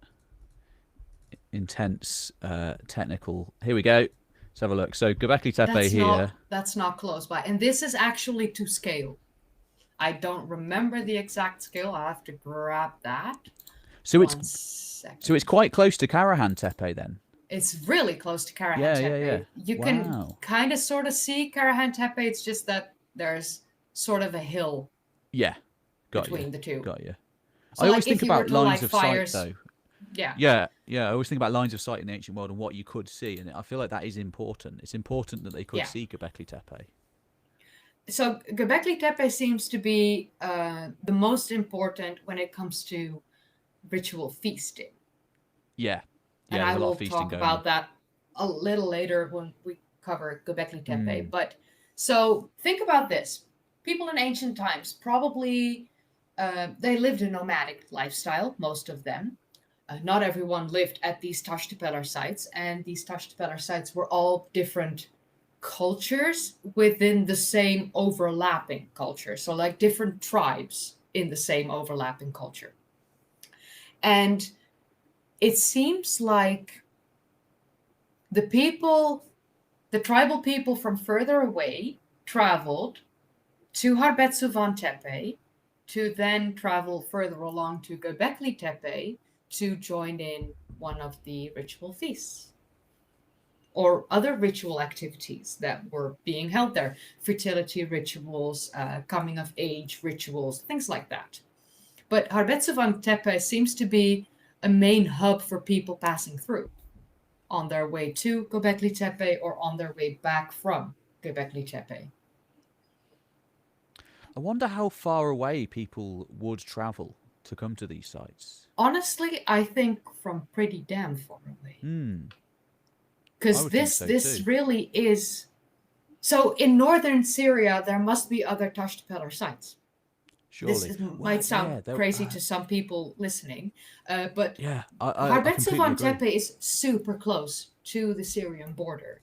And there's no archaeological excavation or survey being done in northern Syria because of what happened there and the unrest that has been there in that area. And so the Syrian government at this point in time does not have the time or the funding or the resources to start excavations, even though they might prove to be equally as important as these Taştepeler sites or even more important. There's certainly there's a lot going on for sure in Syria. I know of one site called Tel Caramel, which sounds delicious, doesn't it? Tel Caramel. Oh yes, but I would like caramel. It has a meaning. I can't remember what the meaning is. I think in Arabic. I did send that one Karahan, a rectangular Karahan Tepe. Oh, well, this is a terrible image, but this is Tel Caramel, and this is like, what is it, 12,500 years old in Syria? Yeah. There's a lot there. So much.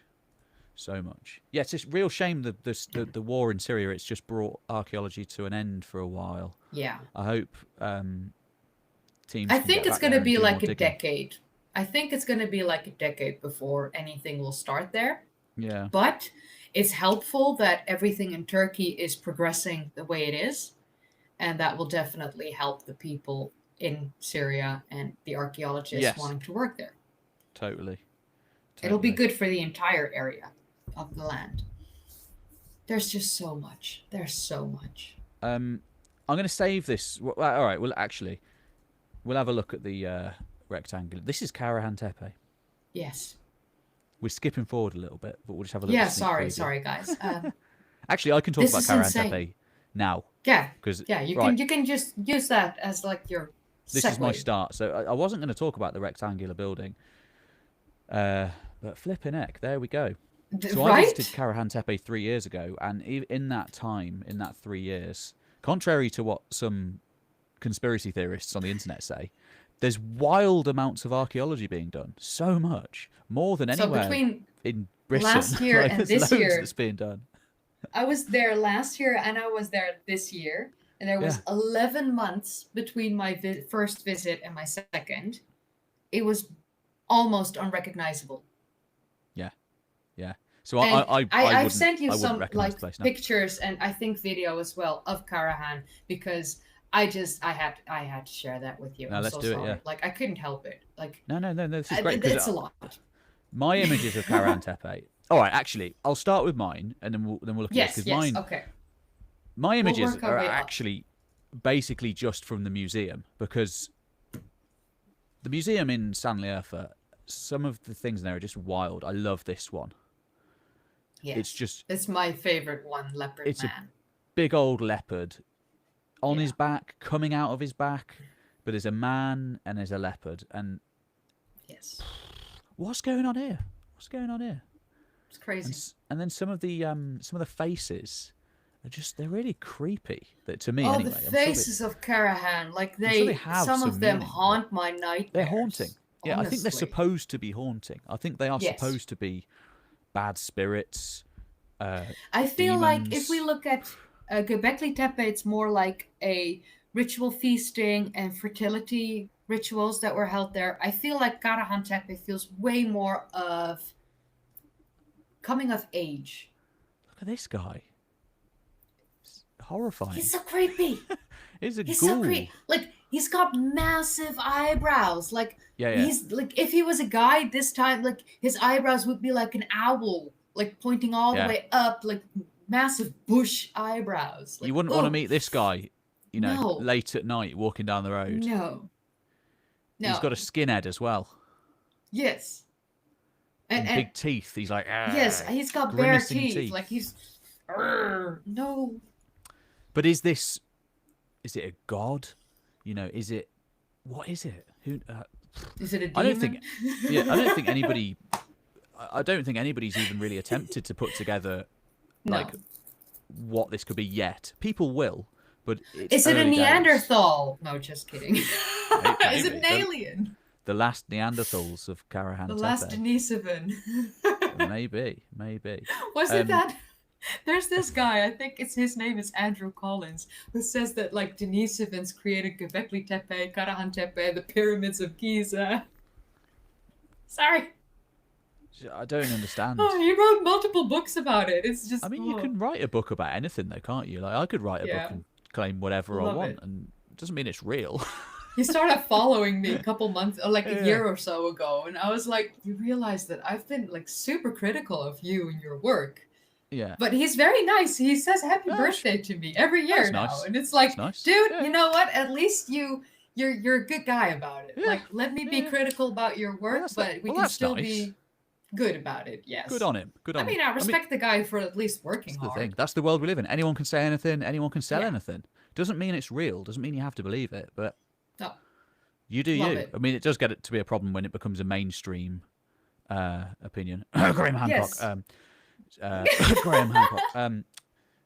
But yeah, this is another one of a leopard coming out of a man's back, or a leopard. Well, it's like, is he carrying a live leopard?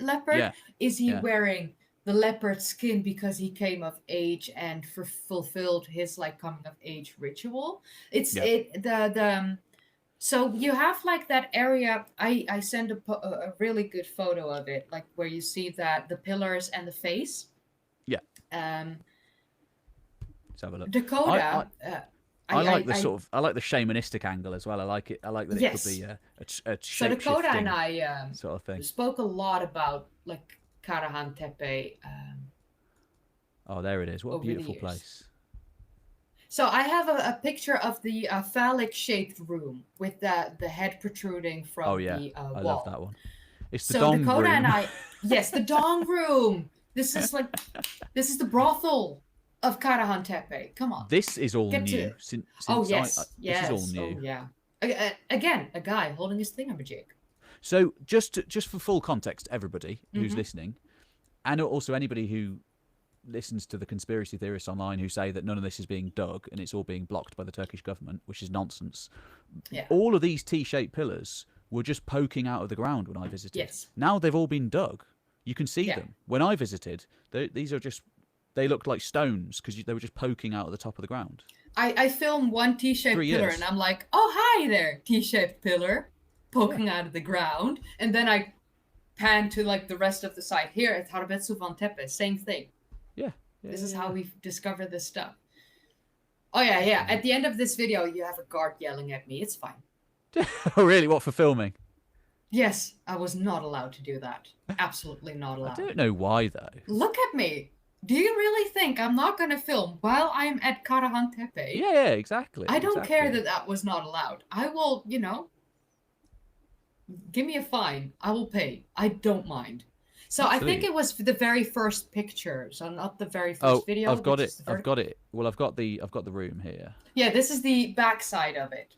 Yeah. So, this is perfect actually. Oh yes. So my shadow, how am I going to explain it? The center pillar of where my legs are, that seems to be a leopard man pillar, just very eroded. Yes.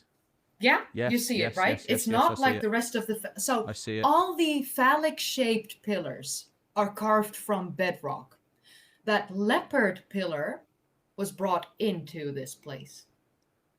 So Dakota and I, we were standing there, and we were talking, and he had this idea of boys coming of age and then being sent into this room with phallic shapes and possibly having to like kneel or perform a ritual or an offering in front of that leopard man statue in this room for their coming of age ritual. Like maybe they had to like kill and skin a leopard to do so. We don't know. Like that's the they had to hunt a leopard in the wild, maybe. Yeah, bring the skin back. So he's thinking of like this coming of age ritual. And that makes definitely a lot of sense. Shout out to Dakota for having that idea. It's Dakota not my Earth. idea. Everybody Dakota subscribe. Earth, Dakota Wind. He's incredible. I love him. He's like my brother at this point. Like we've toured Turkey twice together now. He's incredible. It's funny. I've been watching his channel for like 8 years, something, and then somehow the YouTube world ended up knowing him now, which is it's a weird sort of thing, isn't it? Weird sort of thing. We were all like brought together. Seems through this. I was watching your channel years ago, way before I even started. Really? I was watching History Time. Of course, I'm addicted to history. Absolutely addicted to history. Never thought I would be on this call with you. Well, there we go. It's mad. Yeah. Oh, it's crazy. It is crazy. I was gonna say, yeah, we need to go here and we can all do a coming of age ritual ourselves, except it would be like a coming of middle age. Okay. Call me old. Oh no, I'm just calling myself old. No, I know. You. I just turned 34. Like what? I'm older than you. 3 weeks ago. I'm 35. Wait, am I 35? Yes. Yeah, I'm 35. Yeah, I'm 1990. I'm the ultimate 90s. 91. Kid. November 91. I was going to say, what was I going to say? I had... So I have a picture where you can actually see the face better. And you see a little bit of the side. But like, how massive is this? Yeah, Look at how tiny that person is standing there.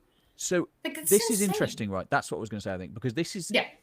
This room, it's like an anterior room to this main room, right? Mm-hmm. So it's like... So that is like the... Yeah.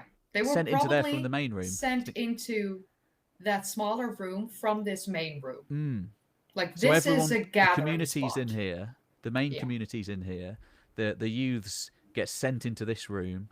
Yes. Yeah, that's what I was going to say. They're all hunters, aren't they? They're hunters. So it's like the hunting of the leopard may have been a significant thing. Yeah. So if you pan to like that center, yes. So this year I had videos of the kitchen area. Like I said, couldn't send them. It's a thing. All the way to the back left. So that's the kitchen area. And they have found bones and like remnants of snakes, bulls, leopards, boars in like a pot, like not pots, but like stone vessels that they found in that kitchen area. There was even a skull of possibly like an auroch, or like it was small, So it's probably not a full grown, but we eat calf as well. So I mean, we're not going to wait until the cow is like of age before we eat it. We also eat it when it's younger, or like a ram or like things like that. But there was a skull there in that kitchen area. That skull has been there for the past 10,000 years. It's crazy. Longer even. It had not been moved. During excavation, they found it and they just dusted it off and like unearthed it, left it for now. Incredible. I love it. Like I have that in my Karahan Tepe video. I think that's probably the first video I sent, like the Harbetsu von Tepe video. I sent a video of me talking with subtitles. Yes. So in there, I show that skull. Yeah. So here's also where I explain. So at the beginning of this one, I explain the geological layers in the hills and how at like a mound of Karahan Tepe, you don't see those geological layers and you do see them like behind me, like in this shot. I explain all that stuff. Like, I love history. So I love that behind me, you can see those. Yeah. There's the proof of the leopard hunting. Layers. Because there's the actual bones of the leopards. Yeah. Here, you don't see those geological layers. Geological layers. You see it. No geological layers. Yeah, absolutely. Right? Yeah, absolutely. That's a grass mound and that's a rock mound. Yeah. Pure rocks. And that's how they find these Tashtepeller sites. Like one of the things they use of finding these sites. So here. Look at it. It's my phallic-shaped room. Yeah. I can't go in it, unfortunately. I'm going to cry because I would love to. This is the extent of the site. Those are people to your upper right corner near that like flag pointy thing. So massive. This is that kitchen area with the skull that I was talking about. Do you see how close that is to like the communal gathering area? It's like right next to it. This is the kitchen. This so was they would 100%. Prepare the feast. Yes. The community would be in the large room. Look at this, a stone plate. Look at that. In the middle of the wall. Just, it's there. Why? Why is it there? The other interesting thing is, it's pre-pottery, so everything is stone. So they're eating from stone plates. They have stone bowls. They have stone everything, stone tools. It's all stone. Yeah. So in a moment, you'll see me say, hi there, T-shaped pillar. And so I will, look, this is how they find these sites. Yeah. This is it. This is the top of a T-shaped pillar. Yep. And like, those are his friends, the other T-shaped pillars. Look at the sheer amount that has been dug. I don't know how people can claim that they're not digging these sites. And they're reconstructing as well at the same time. Like, this one's like being held together with like the hope of Horus. Oh, right? It's being held together with the hope of Horus at this point. Yeah. This is the other communal building. This is where the guy holding his thingamajig. There he is. He looks quite emaciated, doesn't he? He looks hungry. Exactly. He looks extremely emaciated. Yeah. They weren't necessarily thriving as in the Venus of Willendorf. Money. No.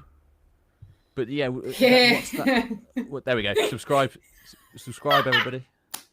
Like and subscribe. Nice plug. Yeah. Oh, okay. This is a nice image here. So this is from last year because that day it was super cloudy. This year it was super blue.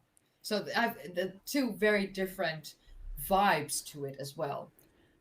Stunning I think landscape. next year will probably be the last year before the roof is constructed, or like starting construction of the roof. I don't think it's going to take more than a year and a half from now before they really start construction of the roof, because they've been talking about it for like years already. So it's waiting on them to like actually do it.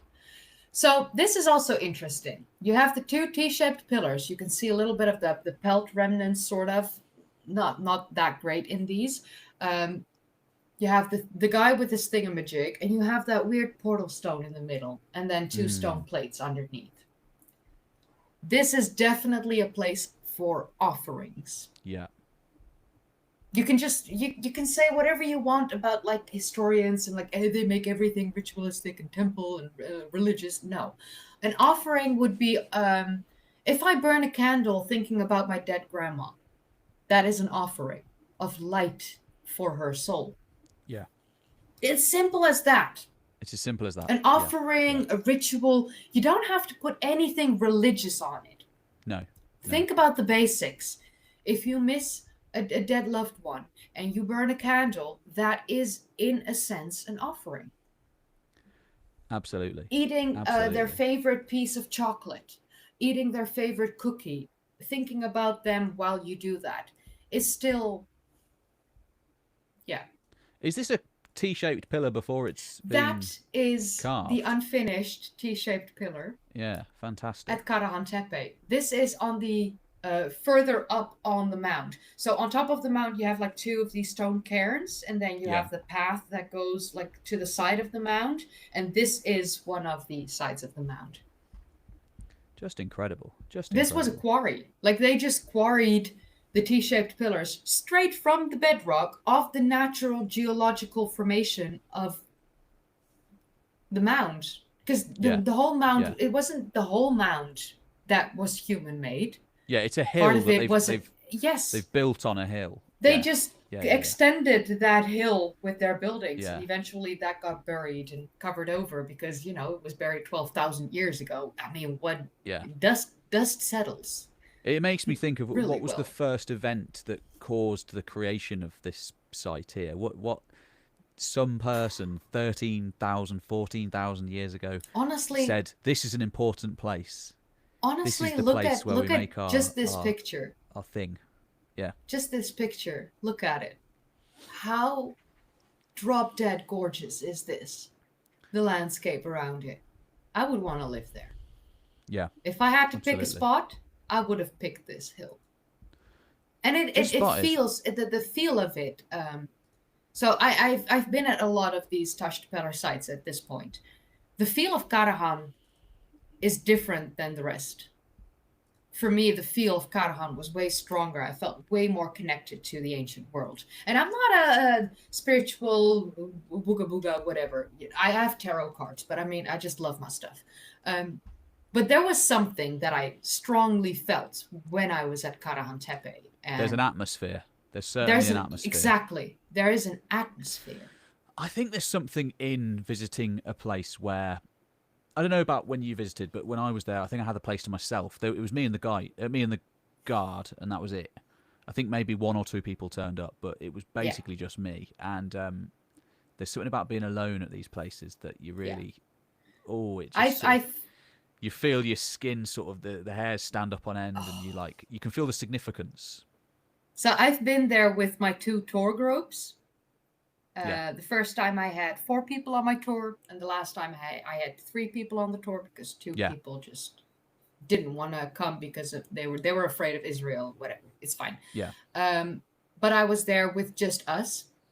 We are going to Karahan Tepe on my tours at a time where the archaeologists will have ended for the day, which means that other tour guides are already done with Karahan Tepe for the day, because they always go when the archaeologists are still at work, and that's before 2 p.m. in the afternoon. Yeah. And we go after 2 p.m. in the afternoon because we want to go there when it's like quiet. If we see people on the hill, we just have a chai, a tea with the owner of the land, or like not owner of the land at this point, but I mean, he used to be the owner of the land, and he's currently still protecting the land and like making sure that everything's set. Really nice man. He speaks Arabic and Turkish, not just Turkish, but he speaks Arabic as well because he's Kurdish. So I was able to like Sabah el Khair, Sabah el Noor, Shukran, all that stuff. Like I was finally able to like use my Arabic that I've learned over the years. Yeah. Yes. And so it was probably his son that was there when I was there, maybe, because there was a young guy when I was there. Yeah, and his son is super nice. His son also excavates at Göbekli Tepe and like helps out. Amazing. Really great guy. So we had the place to ourselves, really. And I've asked the people that joined the tour, like, do you want me to walk with you? Do you want to experience this for yourself? And almost everyone wants to experience Karahan Tepe for themselves. While at like Göbekli Tepe, they want to stand with you and have conversations about it. At Karahan Tepe, somehow people just flock to their own way and just, we all walk alone and feel the site and take our pictures and videos, and because the atmosphere is very strong. It's so new as well. That's why it feels special. It's so new. It's cutting edge, and you know that in 10 years' time it's going to be like Göbekli Tepe. But for now, there's not that many people for now. No, and as long as it doesn't have the roof and the walkway, not many people will go there. Yeah, because they won't be allowed to go there. It has to be protected. It's hard to get to as well. Well, when I went anyway, it was like dirt roads through the mountains, goat tracks. We've been speaking for 2 hours. We've got to get a little bit of a hoof on. Yeah, sorry. No, that's absolutely fine. I'm good at talking way too much. Well, it is your job. Where do you want to go next? How many of yours have we done? We've got 3. We've done half, I think. Yeah. I think Sefer Tepe would be really fun. Let's go to Sefer Tepe on the map is furthest east of all Taştepeler sites that are currently accepted as Taştepeler sites. Sefer Tepe is unique in many ways. Yeah, I know. I was already like, shut your pie hole clean. Okay, so yeah, here, Sefer Tepe, you can see it's furthest east. So looking at this map, this is like what would be seen on the globe, our Earth. So Çakmak Tepe would be furthest west, and Sefer Tepe furthest east. Like we said earlier, there are probably 40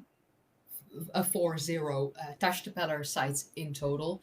These are the current accepted ones by the government and that are being excavated, or excavations will start within 5 years from now. So these are part of the Taştepeler site plan, excavation plan, all that stuff. Sefer Tepe is very unique. It's closest to the rest of Mesopotamia. It's closest to influences from outside of this bubble of Anatolia. And at Sefer Tepe, we see 2 unique building styles. We have the T-shaped pillar as we know it, the one stone creating a T-shaped pillar. I don't have a really good picture of this from the Sefer Tepe, because here on the left, you can see a T-shaped pillar. It's constructed out of multiple stones. That is Tigris building style. And interesting.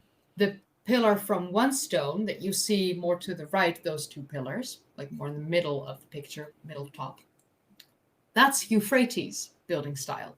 Oh, wow. So the Euphrates is near Şanlıurfa. The Tigris, as most people will know, is way further east.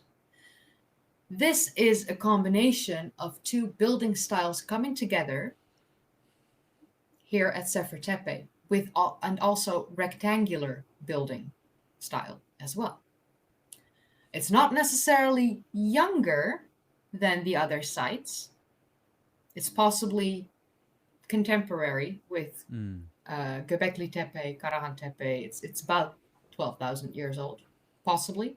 At this point in time, they have accepted the Harbetsuvan Tepe timeline a little bit more, so like 10,000 years old is what they're currently saying. They have found 21 skulls in a building at Sefer Tepe. 21 skulls. They've also found a body of an infant. They found that body of the infant earlier this year. It had just been removed the day before we were there. So like... Interesting. So there's... inside not houses, inside the structures. Yeah. Interesting. Very interesting. And that infant body was like not found near the other skulls or bones or anything like that. That was like in its own separate place. I don't necessarily like to speak about like infant mortality, but like back in those days, infant mortality rate was extremely high. Yeah. Absolutely. It's not fun to think about, especially, But yeah, I've got a child on the way. Yeah. Yes, exactly. Within the week. But yes, within the week. So I don't like to necessarily talk about that. Yeah, but in 2025, thankfully, we're in modern fortunate, times, yes, it usually things go well. Yeah. But back in these days, 10,000, 12,000 years ago, infant mortality was high. A lot of people think that people back in the day, like 10,000 years ago or 40,000 years ago, would like die around the age of 30. Because, yeah, that was the expected age of life. Like, you know, that was the median of what a person could live.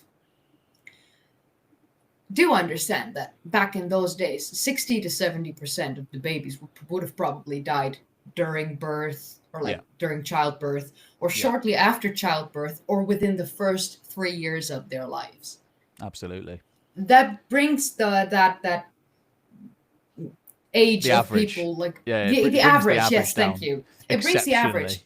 Yeah. Yes. Yeah. We had Neanderthals in their 60s. I mean, let's be honest. It wasn't that people dropped dead when they were 30. That's right. If you were able to live past, say, 18, you had a good chance of living to your 60s, you know, unless you had an accident or you were killed by a neighbor or whatever. Exactly. But you had a good chance of living for a while. So I feel like Sefer Tepe is definitely also one of the more important sites because of the two building styles coming together. It's furthest east, and I feel like it won't be the furthest east site ever. Like we will find others, of course, we'll find that are further east. Like here, you can clearly see the Euphrates style of the T-shaped pillars, and a weird little like nook alleyway building between the two. Oh yeah, weird. Yeah, what did they do there? What's going on there? This is the thing. Every one of these sites has their own little individual thing that is different to all of the other ones. But like the walls and like the way that's constructed, that's very reminiscent of each other. Yeah, it is. Yeah. Strange, right? Crazy. Absolutely fascinating. So, just for clarification, if people wonder why I had such crappy pictures of this site, I had to be sneaky about it because I wasn't officially allowed to take pictures. And if the archaeologist on site would have catched me or like caught me, I would, yes, it would have been an issue. So like, we had to be. No one wants to go to Turkish prison. No. So Dakota and I, we had to be like super sneaky. So he's actually like standing like partially in front of me so that I could take this picture. And we would do that together constantly, like standing behind each other's back and like click. Okay, now it's your turn. Okay, click. Yeah. Very sneaky. Because the archaeologist is standing there with the rest of our tour group. Like they're talking. They're distracting the archaeologist so that we were able to like snap a couple pictures. Obviously respect to all the archaeologists, but I sometimes don't understand why the secrecy, because it just gives archaeology a bad name. Yeah. But it's not helpful. It's an old-fashioned way of looking at these things, I think. Yeah. I understand why the Turkish government wants to like be the one to announce it. Yeah. Like hold the scoop. I understand why they want to do it that way, but at the same time, they're just making it so easy for these grifters to like misuse all that. Oh yeah. Yeah, absolutely. Yeah. Absolutely. So yeah, that was Sefer Tepe. So interesting. We're going to go thousands of years forward in time again. Travel us. We're going to go and we'll go to Hattusha. You've been to Hattusha? Yes, twice. Yeah. Love it. Fantastic. Incredible place. Lionsgate, my favorite. Again, I think everybody probably has a different experience of Hattusha because it's such a ridiculously huge site. One of the coolest things for me anyway is you can see this reconstructed wall. Sorry, and it's interesting because you don't often see with your own eyes this kind of thing. Almost, I can't think of anywhere else really that's got this kind of thing where they've invested so much in reconstructing what it would have looked like, and it's massive. And you really can be transported back in time 3,500 years ago to the late Bronze Age. You know, when this place was in its prime, and this was one of the foremost empires in the world. And yeah, again, it's in the center of Turkey. Really, this is near Ankara, sort of. Yeah. Couple of hours from Ankara. And this is what it would have looked like. Just bonkers. That's a good one, though. That's a Gigantic really city. good one. Yeah. So you have the citadel up here, which is the highest up area, and then these massive, formidable walls all the way around, and then it's just a sprawling city of tens of thousands of people in the middle of Anatolia at this time. Yeah. It's crazy. Here's the Hittite Empire. But interestingly, something that I like is that you look at it and it did cover the Tash Tepela area, you know. So the descendants of Göbekli Tepe would have lived in the Hittite Empire, probably, unless they've moved to the other side of the world. Yeah, the people from Karahan Tepe probably became Hittites, their descendants. Most likely, yeah. Oh, here you go. You'll like this. So this is some drone footage of what the site I love a good drone footage. looks like now. So you can compare. You know, this is the city, and it's flipping huge. Did you take these yourself? Yes, I did. This drone. No footage. way. Yeah. Okay, so I might actually have to we're gonna have to do this Hittite video together because I think we should. Yeah, I think we should. I can send you this footage. Yeah. It's incredible. So you can see this is the little town Bogazkoy. Oh, which is a lovely town.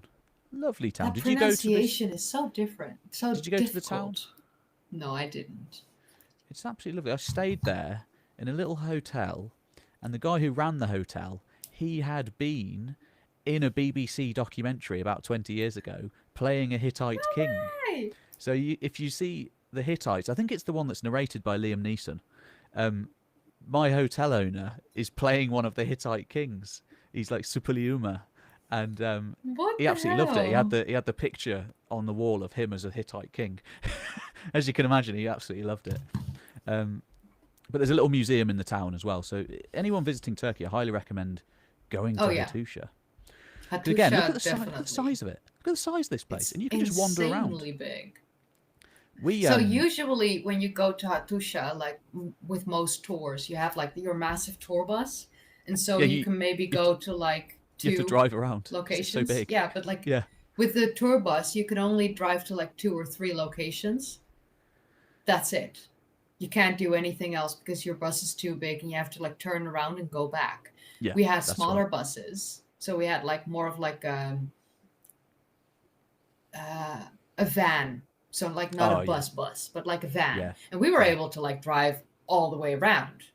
Fantastic. So we went to all the gates, and not everyone is able to do that. But no. That's incredible. You know, I highly recommend spending a lot of time here, to be honest. But you could spend a week just at Hattusha, you know, hiking around in the hills around it, and because there's hilltop sanctuaries, and there's rock sanctuaries where they're covered in sort of carvings of all the mythology and all the gods of this empire.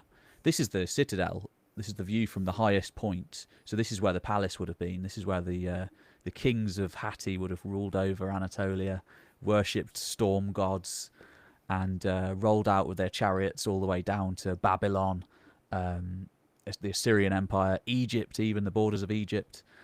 And I absolutely loved it. Absolutely loved this place. You can see all the way down at the bottom there, the reconstructed gate. And the green stone, like in front of it. Yes. That area. Oh, absolutely. So beautiful. Love that. What else did I have to show you? I was going to show you something else. Oh, yeah, this is absolutely bonkers. I don't know if you saw this bit. This is on the side that is furthest away from the reconstructed gate. Mm-hmm. It's a massive construction. Basically, it's like the entire hillside's been reinforced with stone, and it almost looks like a flipping pyramid. And it's just... Yeah. Have I got a better image of this? Don't know if I do. Did you see this when you were there? I'm not sure. I don't think so. It blew my mind. It's absolutely massive. But Hattusha, it's so incredibly massive. It's huge. It's huge. We've only been there for like a couple hours because we had to drive from Ankara to get there and the drive back.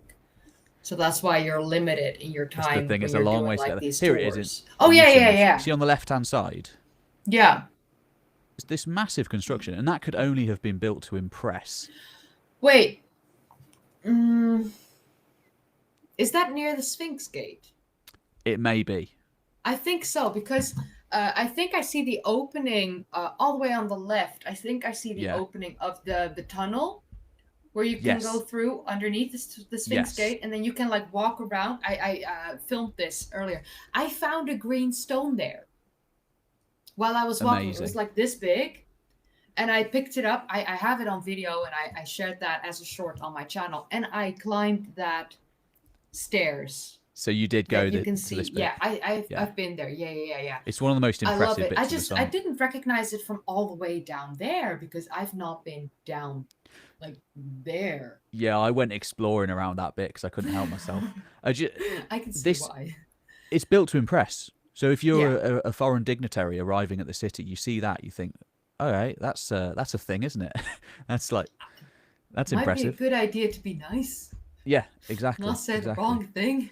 Because there's no other reason to build it like that than to impress somebody coming in from afar. Yeah. That forest, by the way, all the trees, they were planted by a German archaeologist in the 80s. Oh, is that right? Yeah. Nice. Why? He was bored. He was bored through, like, during excavations. He was just bored and started planting trees. Yeah. But there most likely would have been an ancient forest back in the day. It's just that either it was cut down by the people who lived there nearby, or the trees just died due to a drought or whatever. But like this German archaeologist just, started randomly planting trees. It was all outside of the wall. Like he didn't plant anything within the walls. Yeah. But like, yeah. Ramazan told me about that. Like when we were there, he was like, I'm not sure if I'm like proud of it or not, but like he did it, and the Turkish government let the trees grow, and at this point in time, it's accepted as a forest. So like, it is what it is. I wonder if it interferes with the archaeology, but I mean, at least it's outside of. At least it's the outside, walls. yeah. Yeah. But the thing is with Hattusha, again, it's a place that it's been dug already for almost 200 years. So a lot is known. A huge amount is known about Hattusha. Yeah. The more obscure Hittite sites are what interest me now, because there's they cover Anatolia. They're everywhere. These cities like Alacahoyuk is one, Eskiapar, loads of other ones. Sapini, you are butchering the pronunciation. Oh, that's fine. They're everywhere. They're absolutely everywhere. And it's incredible. Only in somewhere like Turkey could you have a vast ancient city that is unexcavated, that is just sort of just around, and because there's so many of them, it's not that important. If it was in Britain, it would have been excavated for hundreds of years, Of course. Or the Netherlands. We don't really do that here. We have dolmens. We excavated them. Exactly. Like quote unquote excavated them, and then Yeah. So yeah. Can't remember if it's just like a nice little image of what the Hittites would have looked like with their chariots. That derpy though. Oh my god, that reconstruction on the left. It's so derpy. Sorry, I can't help it. I had to point that out while I was there. I was looking at it last year, and I thought it was so derpy. Yeah. And I did like this sort of like short video on like Hattusha. And I'm like, it's so derpy though. Like it's holy hell. It's so derpy. I can't help it. It's laughable at this point. It must have been incredible back in its heyday. A lot of reconstructions are a bit silly, aren't they? It's like that Jesus painting that was reconstructed, and it's so bad. Oh my god, it's so bad. Do you know about that? Yeah, I can hear you. Oh, I can hear myself double. Yeah, I had a technical difficulty. That's fine. Oh. Gonna have to change headphones.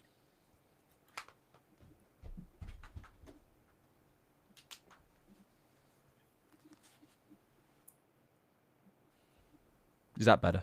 No, that's not better, is it? I think so. Is that better? I'm not sure. I'm not hearing Can you hear myself two of anymore. yourself? No, good. No. I think we're good.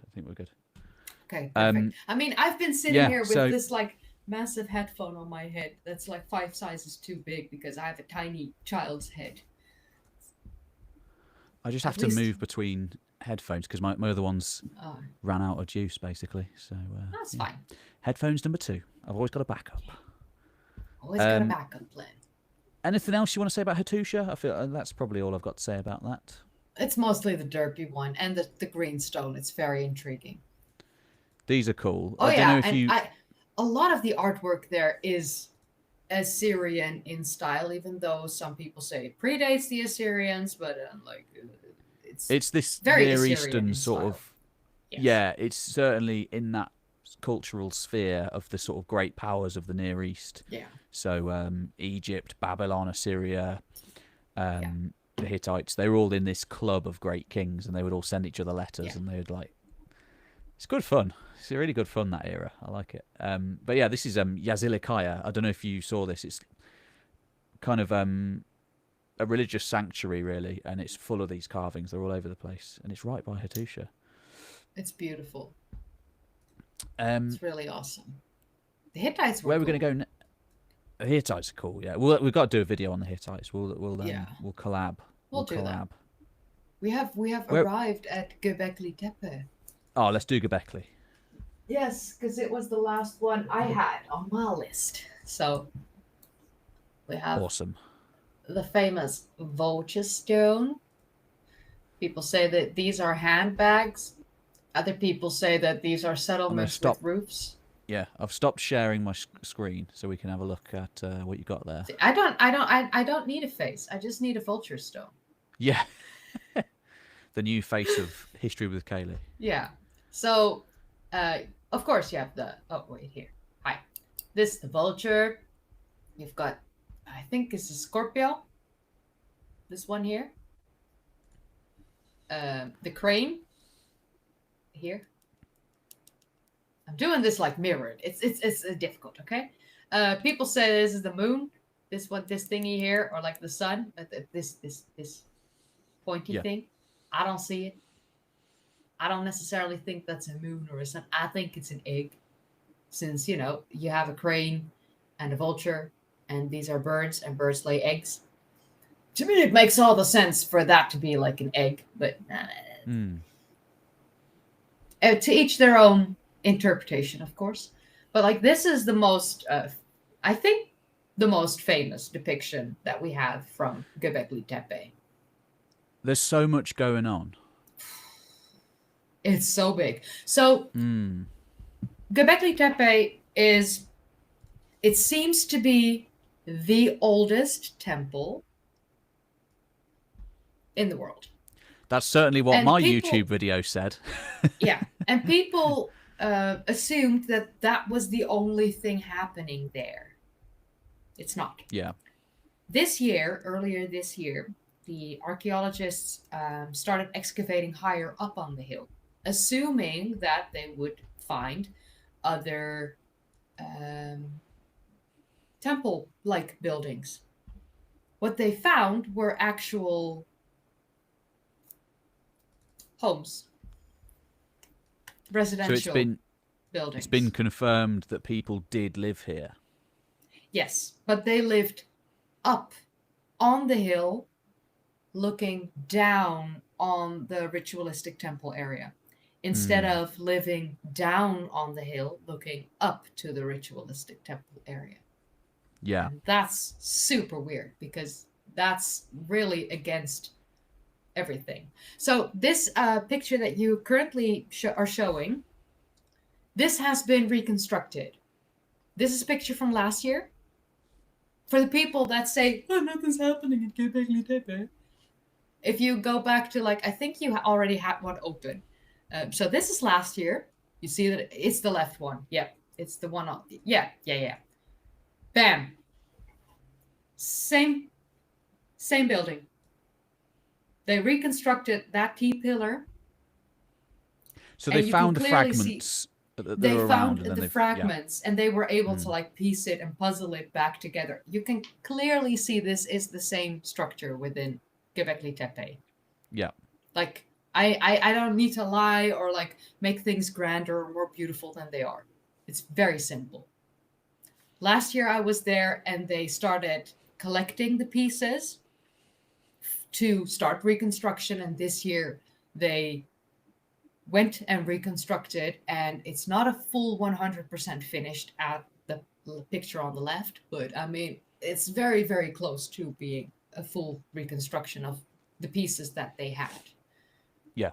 And I'm so glad that I went there like last year and this year, and you can clearly see the progression of It's what amazing. these people It's here are amazing to doing. see.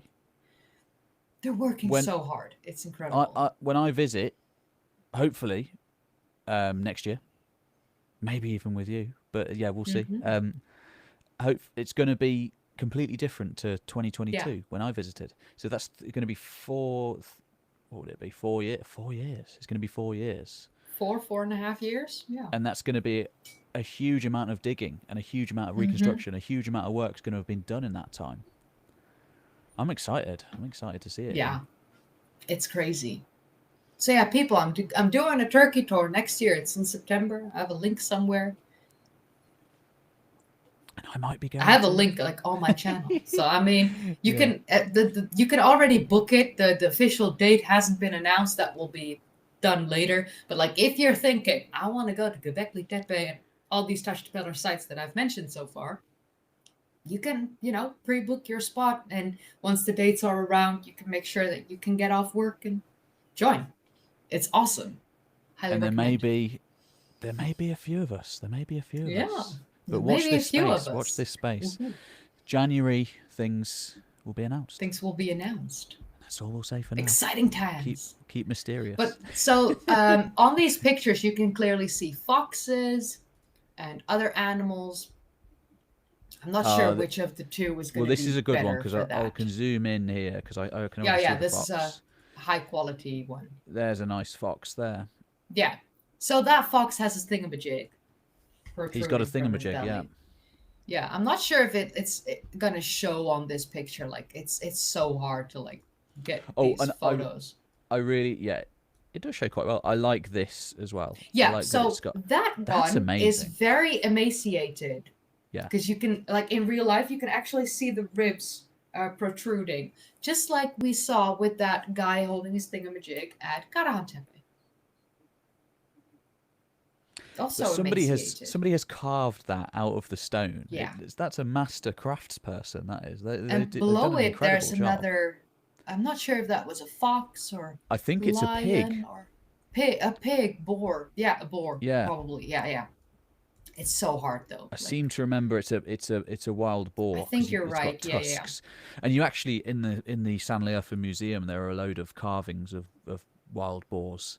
Yeah, you weren't there when that one boar was discovered from Göbekli Tepe with the red ochre on its mouth. No. Damn it! I should have. But it's just every year they find new things. It's amazing. There's so many animal depictions at Göbekli Tepe. It's a whole zoo. It's a menagerie of prehistoric animals. It's insanity, honestly. So at Building D, where you also have that vulture stone. Yeah. I should have a picture or two from that building. Yeah, this is. That's it. I probably don't have a picture. I'm thinking, did I send a picture from that other area where you can see the vulture stone? And yeah, you can see that fox. So that's. You can see the fox. That pillar. And then there's an arm as well. Again. Yes, that's this one that I've been showing like so far. Yes. On the screen. Yes. This is the pillar from. Belgian tea. I have another picture. I think I send it where you can see the vulture stone, because that area is important because of the boar. Another picture. Do you know? I just spotted as well that you can see the pigeons on here. I've seen criticism of Göbekli Tepe because they let the pigeons shit on the stones. But how do you stop pigeons?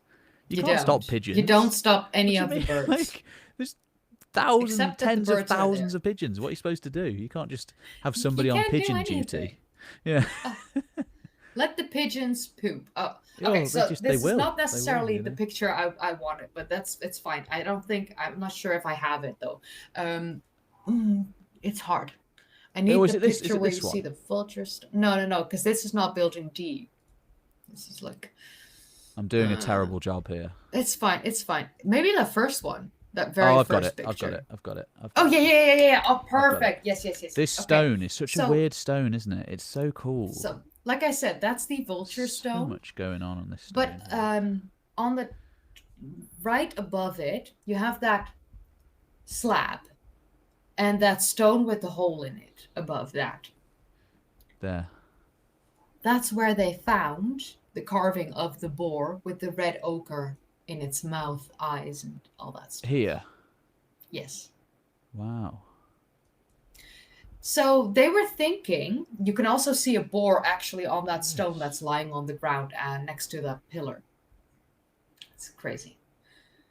This probably was the room where they held the ritual feasts because they found animal bones, crushed animal remains, all that stuff. Like that picture, like that stone on the ground next to the fox pillar. I think that one had a boar on it as well. All the way to the This top. Yeah, this one that here. well, that one, Yeah. Yeah, yeah. I think it had a boar carved on it. So many animals are depicted. Yes, there's a Yeah, that's a boar. Yeah. Yeah. No idea where that was supposed to go inside this room, but I mean, that's fine. It's insane. They think that the ritual feasts were probably held in this chamber at Göbekli Tepe. It's so cool. It's so awesome. Oh, I love it. Because it's also one of the rooms that has like that. This is the one that has the reconstruction at the Schonlerfa Museum. Not sure if that Yeah, have you seen I've that been reconstruction? yes, Yeah, okay. yes, yes, Good. yes, yes, yes, Good. yeah. It's incredible to like walk between that and like Yeah. Yeah, it is. understand the It scope is. of It is. this It is. one Oh, we building. should just quickly, just to interject, we should say that in the Stanley Earth Museum as well, the entire archaeological site of Navali Chori is there because it was Yes. rescued from being Yes. submerged under a reservoir when a dam Yeah. was built. I think in the Yeah. 80s. So they Yeah. rescued the entire site and put it in the museum. So you can visit Navali Chori. Yeah. So cool. So cool. It's weird to know that Navali Chori is no longer where it's supposed to be. Yeah. Because Navali Chori came after the Tashtapeller sites. It was the main site. It seems to have been the main site after the collapse of the Tashtapeller builders. And I believe When they they had went back to agriculture. Yeah, It's at one of Navali the areas Chori where they had. they Yeah. transitioned into having agriculture and not being hunter Yeah. gatherers anymore, which is super interesting. And the rectangular building styles again. Square, rectangular shapes. And for a long time, it was thought that the square and rectangular shapes were only like found at Navali Chori and younger sites. And now we actually see that, like, here you have a rectangular building in Karahan Tepe, at Sefer Tepe, possibly at Yeah. Sayburç, at Harbetsovan Tepe. Like, what? Yeah, yeah, Yeah. so cool. It's crazy. I love Göbekli Tepe. So I think in total, because this year I had the opportunity of seeing Göbekli Tepe twice in like 3 days. Wow. Dakota and Ramazan had like this day tour with a guy, and I asked, "Can I come along?" Because I was already in Turkey by then, in Yeah. Urfa, and so I asked like if he's okay Oh, with it, yeah. can I come along? Because then I can see Karahan Tepe and Göbekli Tepe an extra time. And Of course. I was allowed to do that, which was awesome. So in like 3 days' time, I visited Göbekli Tepe and Karahan Tepe twice. Amazing. Trip of a lifetime, honestly. But like, Yeah. I think in total now, I think I've spent about 6, 7, maybe 8 hours at Göbekli Tepe, staring into these enclosures, staring at these stones. I've taken pictures of things I don't yet understand, of carvings I don't yet understand. I haven't sent them with this for this live stream because, like I said, I don't yet understand completely what I'm looking at. I'm going to try this September when I go back to photograph it better, film it better, have better quality imagery of what I'm looking at, because I think it's very important for me to like show what is here. There are some squibbles and lines that are reminiscent of other sites. There are some animal depictions that are reminiscent of other sites. Yeah. It seems like Göbekli Tepe was a central hub for this tribal culture. This is the place where they all came together. It's the biggest ritualistic site. It is, isn't it? It's the Mecca. It's the although I mean Karahan Tepe gives it a run for its money, but it definitely gives it a run for its. But Göbekli Tepe is the one though, isn't it? Yeah, but it's also younger than Karahan Tepe, so it seems like it's possible that Karahan Tepe was not necessarily abandoned, but like seen as less important once Göbekli Tepe was created. Yeah, superseded like in importance. You have a church, you have the old church in your town, but then they build a cathedral. Yeah. Do you really want to go back to that old church when you can go to a cathedral? Yeah. The traditionalists might remain at the old church, but anyone interested in what's new and shiny would go to the cathedral. Exactly. Yeah. And usually people are interested in new, shiny stuff. Yeah. Not me. That's same. Probably not you. Yeah. Same. I'd still be probably. I have shiny stuff that's cool, like my mini daggers and all that stuff, and like I've probably seen it here. I got my shiny arrow points, arrowheads, spear points. Exactly. Sutton Hoo helmet. Exactly. Yeah, you get me. Old Redwald. So yeah, like I like new and shiny too, as long as it depicts old shinies. Yeah, as long as it's an old thing. I actually have this. You might like this. I think you probably like this. I have. We're just going to show each other our toys now, aren't we? Yeah, exactly. So this is. It's probably not even going to show, but this is a tiny mosquito in amber. Oh wow! Okay, yeah. This is how Jurassic Park. Oh, it actually does show. Awesome. Yeah, that does show. Yeah. So that's a super tiny mosquito in amber. Are you going to create Jurassic Park? Maybe. Prehistoric Park. I also, bring back the creators of Göbekli Tepe. This is a mosasaur tooth. Oh, amazing. Oh, if I don't love history, why would I spend my money on it? I mean, come on. This is a mosasaur tooth. So that's, what are we talking? Millions of years old? Yeah. Yes. I think 40 million years old, this one. From Morocco. Yeah. Wow. So for the people watching, I have a... Sorry, this is going to be a little bit of scoop. My sister has a paper coming out next week on Friday. And we did an interview. I did an interview with my sister a couple of years ago when she had a paper coming out on the last day of the dinosaurs. Is she a paleontologist? She's a paleontologist with a master's degree and a PhD. She's awesome. Incredible. I'm an amateur by all means, but like I'm proud. I'm a proud amateur, but she is a actually academic based scientist. You're doing pretty well for an amateur. I think you're beyond an amateur at this stage.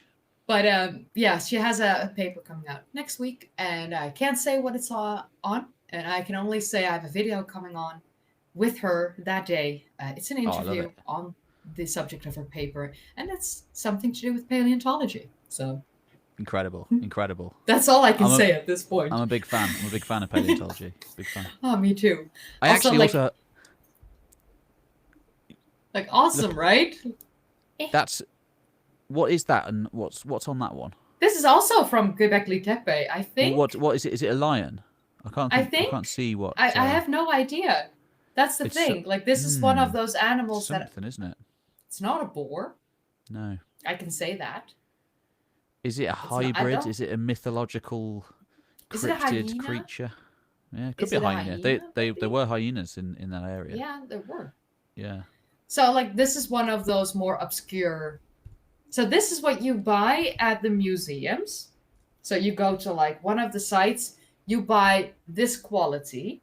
Look at this. It's very white, it's very washed. And then I asked Ramazan, give me a good T-shaped pillar, and he came with this. So that's going to just be made by someone in the area, isn't it?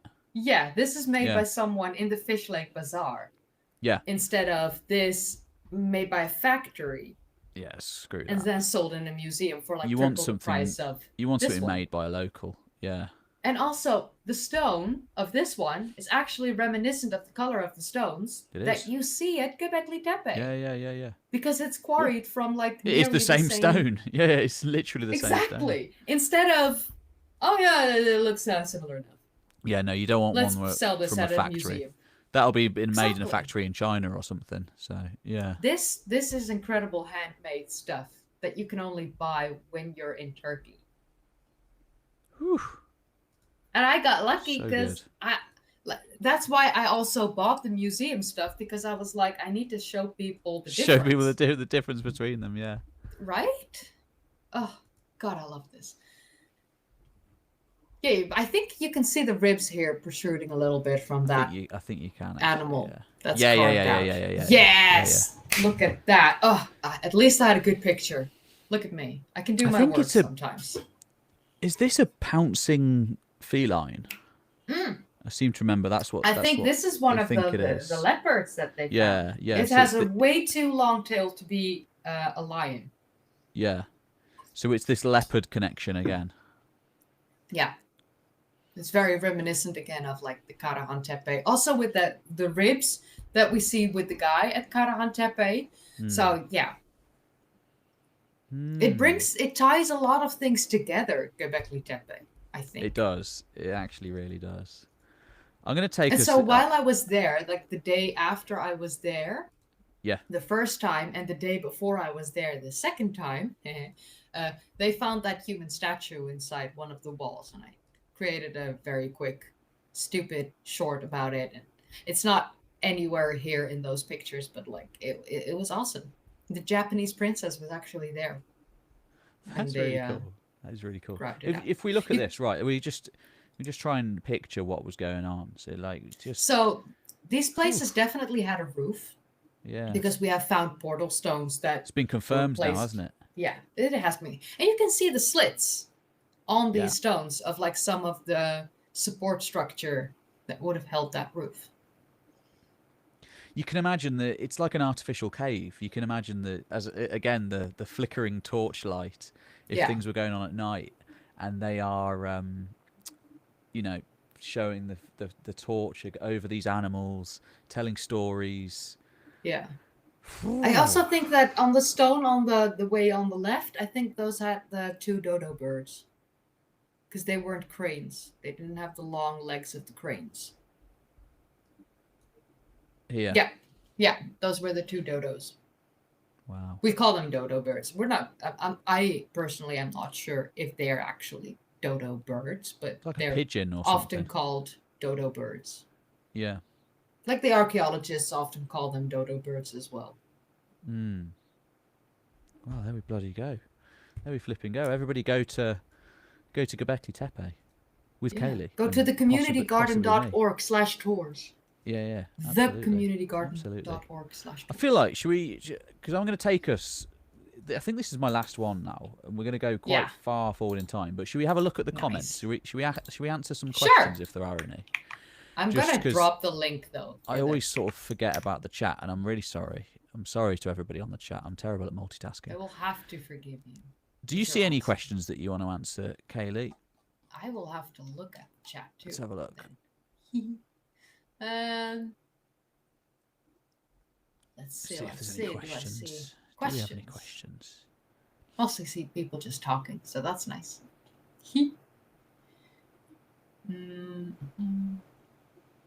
I see Henrik, one of my moderators, hanging around. Awesome. So Carl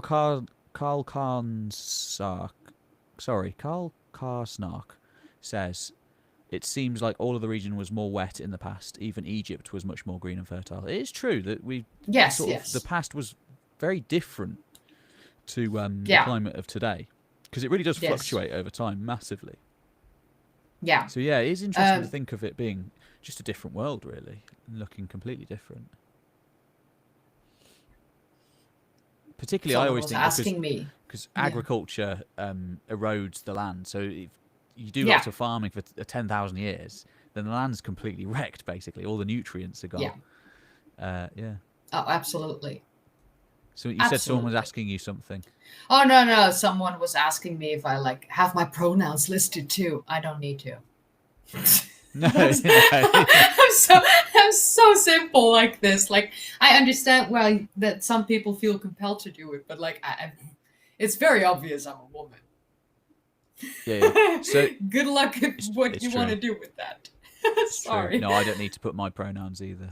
No, like if there was questions about it, I would have done it, but like it's very obvious. I'm me. Pete Rowland says, so I'm interested, since you are both attacking any narrative other than your own, how much evidence is enough? And why do you promote theory not grounded in the current evidence as presented? Well, I'm not attacking any narrative. I don't think you're attacking any narrative either. It's just there needs to be any evidence at all. Yeah. And there's no evidence whatsoever for what Graham Hancock says or any of the conspiracy theorists. Because you have to in academia, you base your theories on evidence. That's all you need. Yes. Evidence. Any evidence at all. So if there's no evidence, there's no theory. Exactly. There's no theory. It's not like academia is saying 100% Atlantis could have never existed. Academia has never said that. Because there's, like Troy. Yeah. You can't 100% say something did not exist.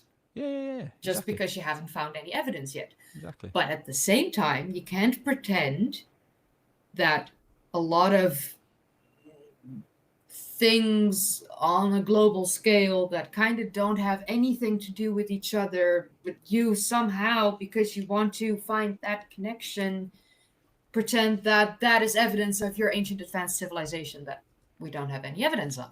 Exactly. I love to write a bit of sci-fi, and everyone's entitled to write their own sci-fi. Hancock can write all the sci-fi he likes, but if you're presenting it as academic science, then it's just a joke. I see a good question. You need evidence, man. Like he's got no evidence. He's got no evidence at all. So for me, like I'm not an official academic. I'm an amateur. Yeah, but your work is based in academia, isn't it? Yeah, exactly. But at the same time, I do look into some of the theories that people have on the ancient world, mostly having to do with like, is this a pyramid or a volcano, mountain, hill, that kind of stuff. But I enjoy doing that because I look at their theory open-mindedly. Oh, for truly. Sure.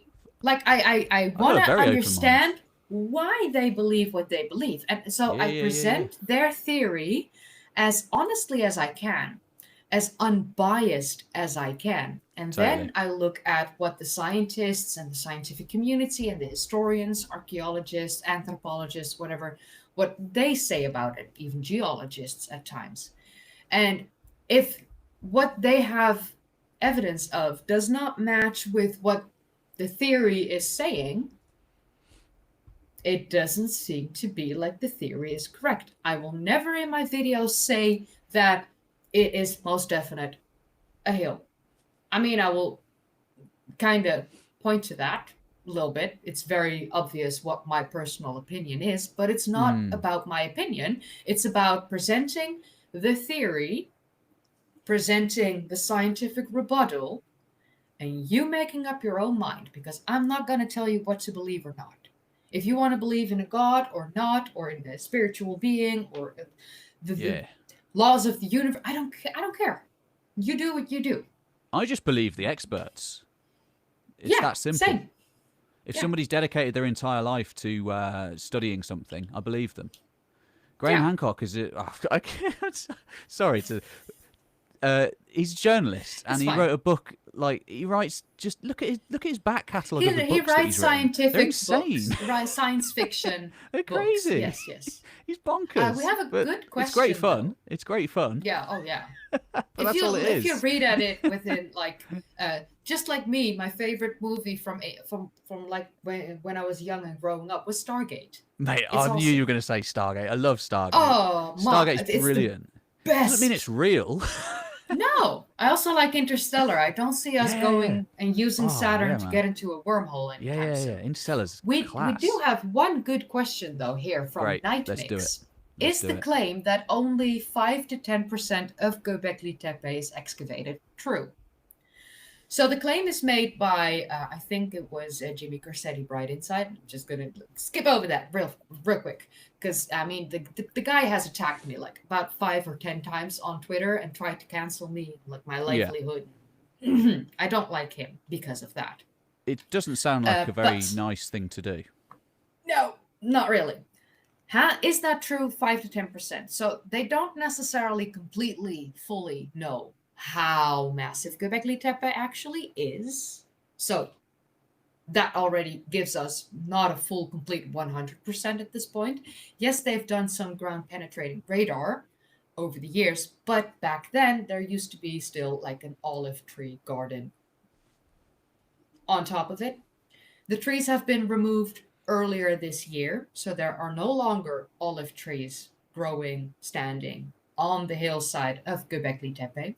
The trees were not planted by archaeologists, but were planted by the original landowners that wanted more Yeah. money from the government when they found out that this was a massive ancient site, and the government was, willing to buy their land, but the government was trying to like steal their way out of it, and then these people wouldn't have a way to like live and all that stuff. Like, Well, they were going to they were have going their to lose livelihoods everything. taken away. So, yeah, they needed to do Yes, something, but, exactly. So they did that. The trees were planted. Then you have the olive tree law. It's a thing in especially the Middle East. Olive trees are very important in those areas. Olive oil is very important. So having an olive tree garden makes you money. But that means that the trees are now protected by law.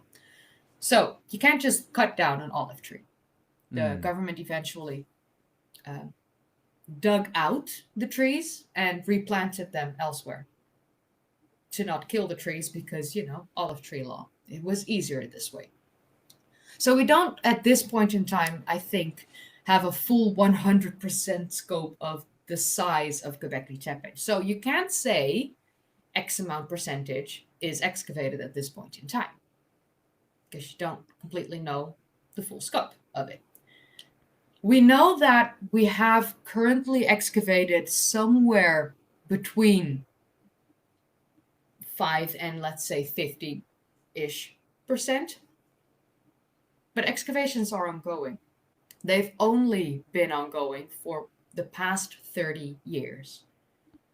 which is Compared actually to a very Chapel small Hoyu, amount of time, yeah. which is a very small amount of time. If you compare that to Çatalhöyük, it's a blip. Or like other locations, Hattusha, it's a blip. It's a blip in time. So what I think about this as well is that back in the late 1800s and the early 1900s, archaeologists would roll into a site and they'd hire 200 workmen from the local area and they'd just dig as much as they could and they'd just clear everything and reveal a massive ancient city. What happens after that? What happens after that is that the entire ancient city is blown away by the wind. Like it's gone. So do these... Should we just dig up the entirety of Göbekli Tepe and then just lose a load of it? No. What we do is nowadays in archaeology, we dig a little amount, record everything, get every bit of information there, and then move on to the next bit. Methodology, takes a long time. It's a very precise methodology. It's precise. Yeah. It's a science. It's not like you just dig it all down and just hope for the best. No. Go And treasure also, hunting like used to be done. Archaeologists back in the day, up until I think like the 60s, honestly, they used dynamite. Yeah. They weren't just just digging. No. They would go to like the pyramids in Nubia, Sudan nowadays, and they would just stuff them with dynamite, blow the tops off in hopes that they would find the treasure inside. That's right, and just dig away and just get as much as you can. But yeah, it's just so the way that Göbekli Tepe is being dug is actually really rapid for modern archaeology, but Yes, it's being exactly. done carefully to protect the So site, to carefully. protect as much as possible. And And that's why yeah, the whole percentage, why would the percentage matter when we have uncovered so much in 30 years and huge it has amounts. broadened our understanding of people from this ancient Vastly, time period vastly, and vastly. the entire history of the human species has been changed as a result. And that's what archaeology does. Archaeology changes to fit Exactly. the evidence that exists. So if new And evidence comes to light, also, archaeology changes. That's how it works. exactly. And also, it's not like they're only digging at Göbekli Tepe. They're digging, I think, currently at 8 of the 12 Yep, Dachstepeler sites yep. And at this learning point more in about the time. overarching culture by digging those other sites. A lot's already known Exactly. about Göbekli Tepe. So in order to understand the whole world of that point, of that time, you need to get all the other sites excavated. Yeah. It's crazy.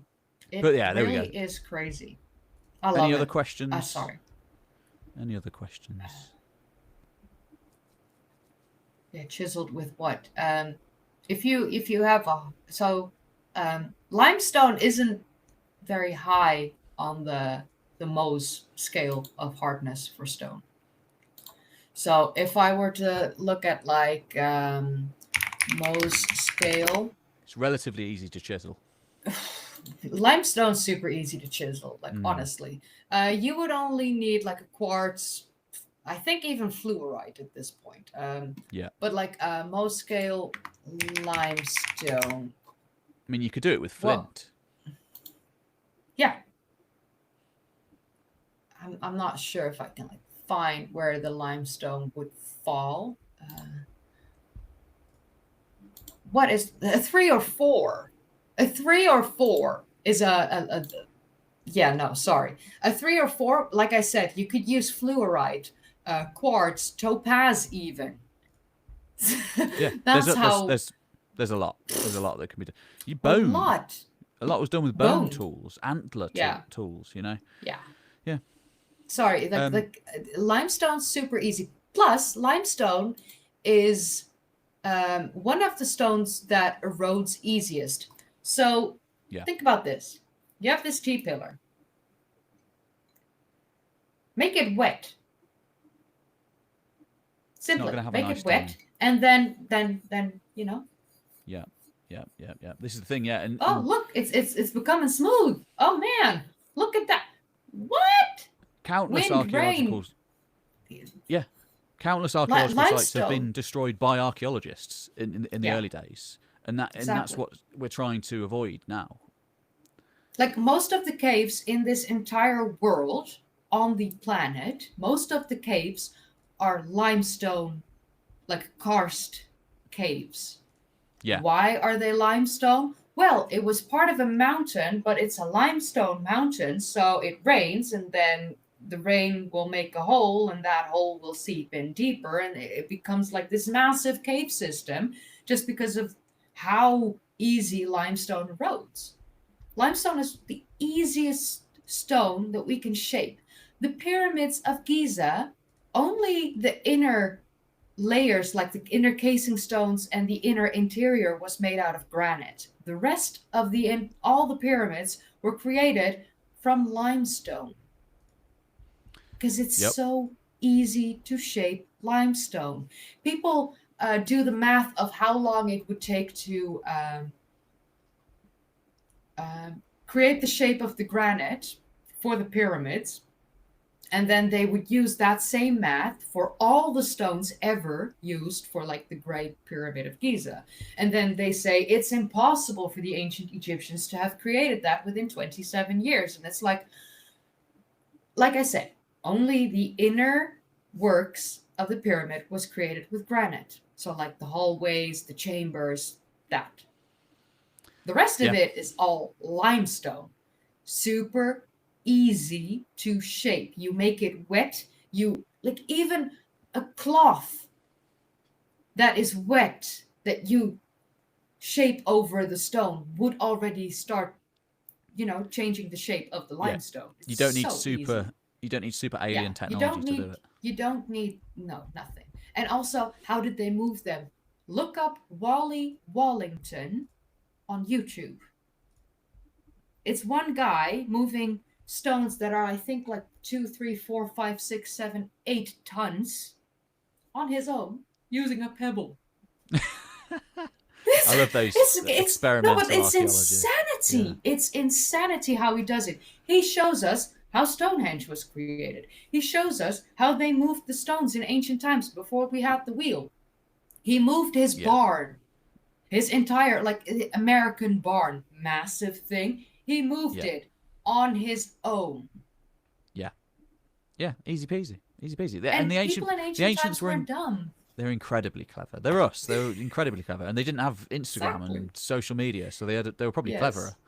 In fact, they Yeah. were definitely cleverer. Were Oh much yeah. more capable of surviving. They invented everything we see around us. Throw Yes, one of they us were out clever. into the tech hills, we'd be dead. Those lot back then, they Yeah. could walk the hills, no problem. Find food, easy peasy. Yeah, exactly. Make shelter, I no think problem. I think you had one side left, didn't you? Yeah, I'm gonna just because we've right. Well, I like doing these transitions. We're gonna transition into Annie, right? The archaeological site of Arnie, which is Ooh. thousands of years in the future, but people lived in caves. So limestone caves. We went back to the caves. Back to Cave the caves. people. So this is one of my favourite archaeological sites in the world. This is right on the border with Armenia, Ooh. the Turkish border with Armenia, which is a shame really because this is the ancient Armenian capital, but it just so happens to be inside Turkey now, and you can see Armenia from yeah. it. And it's this point of contention really because it's on the border. You can basically see the Armenian border guards on the other side. Yeah. And it's this massive ancient city, a medieval city, but you can see the limestone cliffs underneath, and people beautiful. lived in here. A little bit like Derinkuyu underground city, which I think you mentioned possibly earlier. I was and just about to say, like, very Cappadocia feeling. It is, and many other underground cities which date to the same period really, because they're sort of Byzantine, early medieval, high medieval era. This is kind of similar to that, and yeah, it's gigantic ancient city just in the middle of nowhere, and you have the place to yourself regularly, but you're walking around and things like this are there. This is a gigantic cathedral that has been abandoned for 1,000 years, and I mean that door it has just actual down there grass growing is on the huge. roof. Yeah, grass growing on the roof. But the nice thing to see actually was because I'd read about this place and I assumed that the Turkish government had kind of left it to go to ruins. But it's not necessarily the case. There is actually quite a bit of sort of work that is done to try and maintain the place, which is nice to see. There's lots of scaffolding and things it's a tourist destination, you know. That's good. Lost my connection to everything's falling apart here. No, Oh no! Plug my keyboard back in. There we go. No. We're good. Okay, good. Oh no, no, these have run out. Oh no! Hold on, we're good. Back to the original ones. You gonna work? Okay. Oh no, it's not Not gonna work yet. now. What is a live stream without technical difficulties? What is happening here? My mouse is. Oh no. Can you hear me? Yes, I can hear you. All right, we're back. All right, that we're was back. relatively seamless, actually. Yeah. So honestly, you're just walking what is a live around. stream without technical difficulties? I know, Seriously, like I know. I haven't had And one. look at this. Like you see scenes like this, and it's on the nexus Crazy. of the Silk Road. So literally, like all the goods of Asia and China would come all the way along through the steppe to here, basically this nexus, and then they'd be spread further along into the rest of Europe. And it was this absolute boom town. It was known as the city of 1,001 churches. I don't think there's 1,000 churches, but there are a lot of churches there. Yeah, does seem like that. Yes, and it just covers this incredible landscape. Highly recommend it. Highly recommend it. It's one of my favourite places. There actually are the border towers. So that literally is the Yeah. border right there with Armenia. And this is a cool image because that's the border. So half of this bridge is on one side and half of the bridge is on the other side. So one's in Turkey, one's in in modern Armenia. times, people are happy that the bridge no longer is fully, there. Pretty much, yeah, because relations are not so good between Turkey and Yeah, Armenia. no. What else? I'll just quickly show the map as well. I just wanted to show that basically, yeah, Turkey. It's not just the ancient stuff, like medieval. There's wild amounts of medieval history. A lot of medieval stuff in Cappadocia as well, with like cliffside churches and settlements, dwellings. So much. Yeah. Just giant cities. I love you it. Can just wander through. Honestly, it's I always thought that Egypt was my favorite. No. It's I still love Egypt mountain. a lot. This is just ancient Turkey, man. It's so good. So this was the Bagratid kingdom of Armenia, basically. So it was like a middleman between the Byzantines and the Abbasid Caliphate in the south. Sort of crazy. The Turks basically were in the north, and then eventually they came in and conquered everything. And that's how the Turks took over, basically. Yeah. Yeah. But I mean, it's not as simple as that because obviously the people who were in Anatolia became Turkish essentially because that's sort of how it works. It's not like I had a lot of replaced, Whenever I post stuff about like Şanlıurfa and the Taştepeler sites, I get a lot of people that say like this is Kurdish history or this is Kurdish. But and some people are even mad that I say that that the Turks living in Turkey nowadays, like Turkey nowadays, are descendants from the ancient Taştepeler builders. Well, they definitely are. I mean, that's how it works. These people get mad at me, and I'm like, you clearly don't understand how genetics work because you don't we have replace found bones at these sites. Yeah. No, we found bones at these sites, and the genetic markers are still found in the modern day Turks, which means that the modern day Turks are descendants of the Taştepeler builders. That's right. So that's right. Yeah. So because all of the Greeks in Anatolia, eventually, over long distances of time, they became Turkish. It's sort of just how it worked because it was in order to get by politically and to rise up through the ranks in the Ottoman state, for example, you'd become a Muslim. Like that's how these things kind of work over time. Like people in the Roman Empire would become Roman. It's just sort of just kind of how it goes. And also like a lot of the people from like Greek descent living in Turkey nowadays, they're very proud people. They're proud that they're also of Greek descent, but they're also proud to be living in Turkey. That's right. Yeah, that's right. Yeah, absolutely. That's their heritage. It's mixed now. Yeah. It's been mixed for a long time. It has, and you can see it because it's like there's very different looking people all through Turkey. You see lots of people who they're very white skinned with blue eyes. You see other people who have blonde hair. You see, it's like just a big mix. Northwest, you have more Greek-looking, European-looking Turks, and then southeast near Şanlıurfa, it's way more Middle Eastern. There's more sort of darker skin, Arabic dark looking, hair, Arabic looking. Yes, and yeah. The beauty is they're all Turks. That's right. And massive population as well. Isn't it something like 100 million or something like that? It's like I think so. Yeah, it's insane. Big like we don't even have 20 million people in the Netherlands. Yeah, and there's so many cities that have 1 million people as well. I think Sanlerfa has about 1 million people or something. Big places. Did you have another site, or are we done? I can't remember. No, this was it. I've gone through my sites. I've shown my Doggerland fossils, my Doggerland book, all my other books. This is awesome, and this is like my fantasy book stuff. Look, nice. I read a lot. I like to read a lot as well. I read way too much. I like that fantasy books. I like that we've ended it with sort of vaguely modern Turkey. We've got to sort of like the Turkey of today. We'll have to do another one just about Turkish sites in general because there are a lot. A lot of medieval stuff in Turkey that is fantastic. The caravanseries and castles and all sorts. Yeah. I love the the country, the people, the weather, the atmosphere, the vibes. Turkey is just, yeah, I The love it. food. The It's food. always the Oh my food for god. me. It's always the Oh food my for me. god. Wherever I go, it's Yes. always the food. You ask the locals Food's what the they eat. best. Yeah. You go Yeah. to the restaurant and say, what should I eat? Well, what do people eat here? What do they drink as well? Because Turkey, Yeah. it's Muslim country, so not a huge amount of alcohol. There is alcohol, but it's like There's alcohol. they come up with interesting drinks because they're not drinking booze. So Yeah. there'll be nice like lemonades and things like mint, fresh mint, fresh lemon. Absolutely. Oh, And of it's course, so all the good. chai, all the All the tea. chai, yeah, chai all the Yes. time. Chai after every Yeah. meal. Chai before every I meal. usually give my chai away to someone who likes it a lot. I'll have Because the a lot. chai.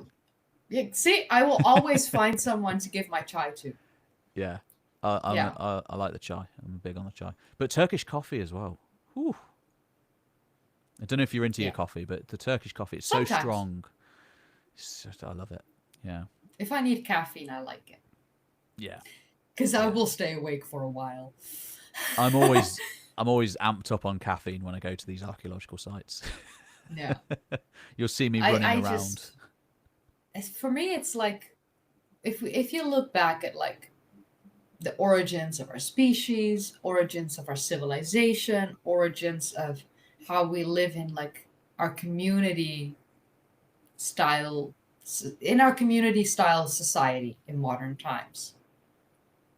It all originated somewhere. And for me, it's very clearly that it originated here in Anatolia. Yeah, yeah. I would agree, particularly in this sort of yeah, because if you look at the I don't know, it's an interesting one actually, because now I'm thinking about it. How far back does it go? Because there are wild sites in the Ice Age as well, like sort of not Hancock sites, but like mammoth hunters up on the Eurasian steppe, sort of Yeah. 30,000 years ago. We briefly mentioned the Venuses, the Yeah. Venus statues. So I You thought, have mammoth shelters dating back to like yeah, 35,000 years ago made by Neanderthals. it's not quite on the level of Göbekli Tepe, and I think that's what No. the Göbekli Tepes of this world that Yeah. I always think like, where's the Göbekli Tepe of Southeast Asia, or like, are there other Göbekli Tepes of like the It's same very time period? possible. Yeah. But also like Ooh. A lot of people don't understand the just to say it, the out of Africa theory. A lot of people just don't understand that there were multiple waves of humans leaving Africa, not just Homo sapiens, but also other human species. And All Homo sorts, yeah. sapiens also left Africa multiple times. The first time was 90,000 to 100,000 years ago. But we stayed more in the Levant area. The first people to arrive in Australia, on the Australian continent, that happened around 60,000 years ago. But every human alive today, in modern times in 2025, is a descendant of one of three tribes from Africa dating back to 50,000 years ago. Yeah. And a lot of people don't understand this because then they get mad, like, oh, we had people in Australia already 60,000 years ago. Well, either they mixed and intermingled and assimilated with those descendants from those tribes that, date back to 50,000 years ago, or the people that first arrived in Australia died out and were replaced by others or were killed by the new wave of incomers. There was a lot of that going on. So, if you really look at it, out of Africa has never been officially debunked because you cannot debunk it. I am of the belief that the European Miocene apes, predating all of our lineage in Africa, might play a bigger role in our evolutionary story. Because some of them may have been bipedal, and some of them may have relations to the Australopithecines and may have migrated into Africa when the climate changed. Could be. Yeah. We have 6 million year old footprints of a hominin in Greece. The what was the site called? Damn it. Flunking. Why am I flunking? So it was my sister's boss, actually, who covered those sites. I think it was with a T. No, it's a footprints. Not the Latoli footprints, because those are in Africa. What was the site called? Why am I flunking on this? Oh my gosh, I'm so annoyed with myself. That's a good word, flunking. It's because I want to say other words, but it's near Crete, near Crete. Holy hell! Why did I not save that in the correct folder where I expected it? Let me go to my YouTube channel real quick. Sorry for this. Footprints. I need to quickly grab it.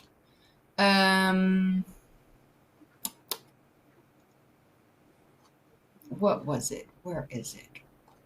Just as you're finding that, I'm going to answer a question. How is the Oxus civilization excavations going?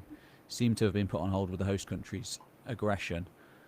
I don't know, actually, because the Oxus civilization is absolutely incredible, and that's in Turkmenistan. I wonder what effect, like, the world events of what's going on with Russia is having on Turkmenistan, because I would assume Turkmenistan is sort of... It's a former Soviet country, so I assume it's sort of in the Russian sphere. Okay. But yeah, don't know. I found it. It's Trachilos in Greece.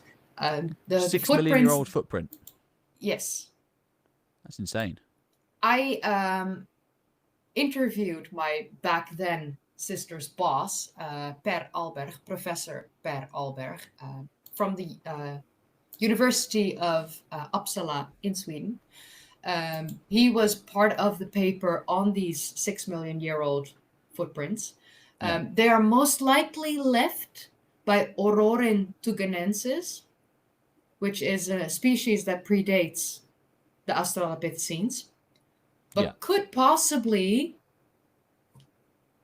have relations to the Australopithecines. It could possibly be that Aurorin tugenensis lived further north with the other Miocene apes in Europe. So think about Chrysopithecus freybergi and Danuvius guggenmosi, all these beautiful scientific names. But those were Miocene apes who lived in Europe. And then the climate changed. It got too cold in Europe for these apes to survive there. And it's possible that they migrated south into Africa, and that they eventually led to the hominins and the Australopithecines or Paranthropus, Kenyanthropus. It's very possible that they are at least related in a way. So that's why the out of Africa theory is still not debunked, because, we're still descendants from species that lived in Africa, but it's very possible that the predation of those species may have come from elsewhere. Interesting. But our species and like our direct ancestors, so like Homo erectus, Homo habilis, heidelbergensis, Homo antecessor, those all seem to still originate from Africa. Yeah, because like that's where we ultimately evolved originally. Yeah, so all Homo species were from the cradle Africa, of humankind. Yeah, is where like all of those fossils are. Yeah. So Homo species is out of Africa. That will never be debunked because we have the evidence for that. 100%. But as everything happens, it's all nuanced, isn't it? And the more evidence comes, the more complicated it gets. It doesn't necessarily debunk the original theory, but it just makes it more complicated. As is everything, and that's archaeology, and that's how it goes. Yeah. Yeah.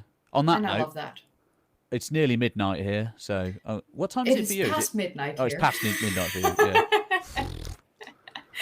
Yes, my bed is asking for me to like, yo, Clee, come here. You have a Kindle. I'm a busy man Read at the moment, so I have to get up very early, go to bed very late. So but that's is the life of it's the life of Pete from History Time. Yes. So well, it's been awesome. Fun, it's been awesome chatting. Yeah. We've been at. I think this is this the longest one I've done? This might be the longest one I've done. Can't remember. It's definitely up there. It's definitely one of the longest ones. I think I did maybe a longer one with Pete from Ancient Americas. Can't remember. It's very possible. It's very possible. You may have. Yeah.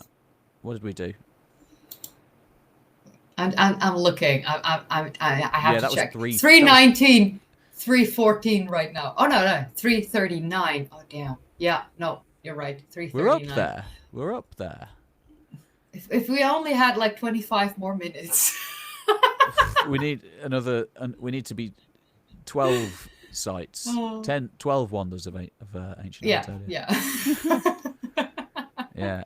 Well, we can do this again anyway. I'm saying that. I think definitely. I want to do a stream one day and invite like 50 people. See what happens. That'd be fun. Yes. I want to be yelling at each other. Yes. Neanderthals were awesome. At each other. Yeah. Yes. Oh, there we go. We could have the Neanderthal versus Homo sapiens debate.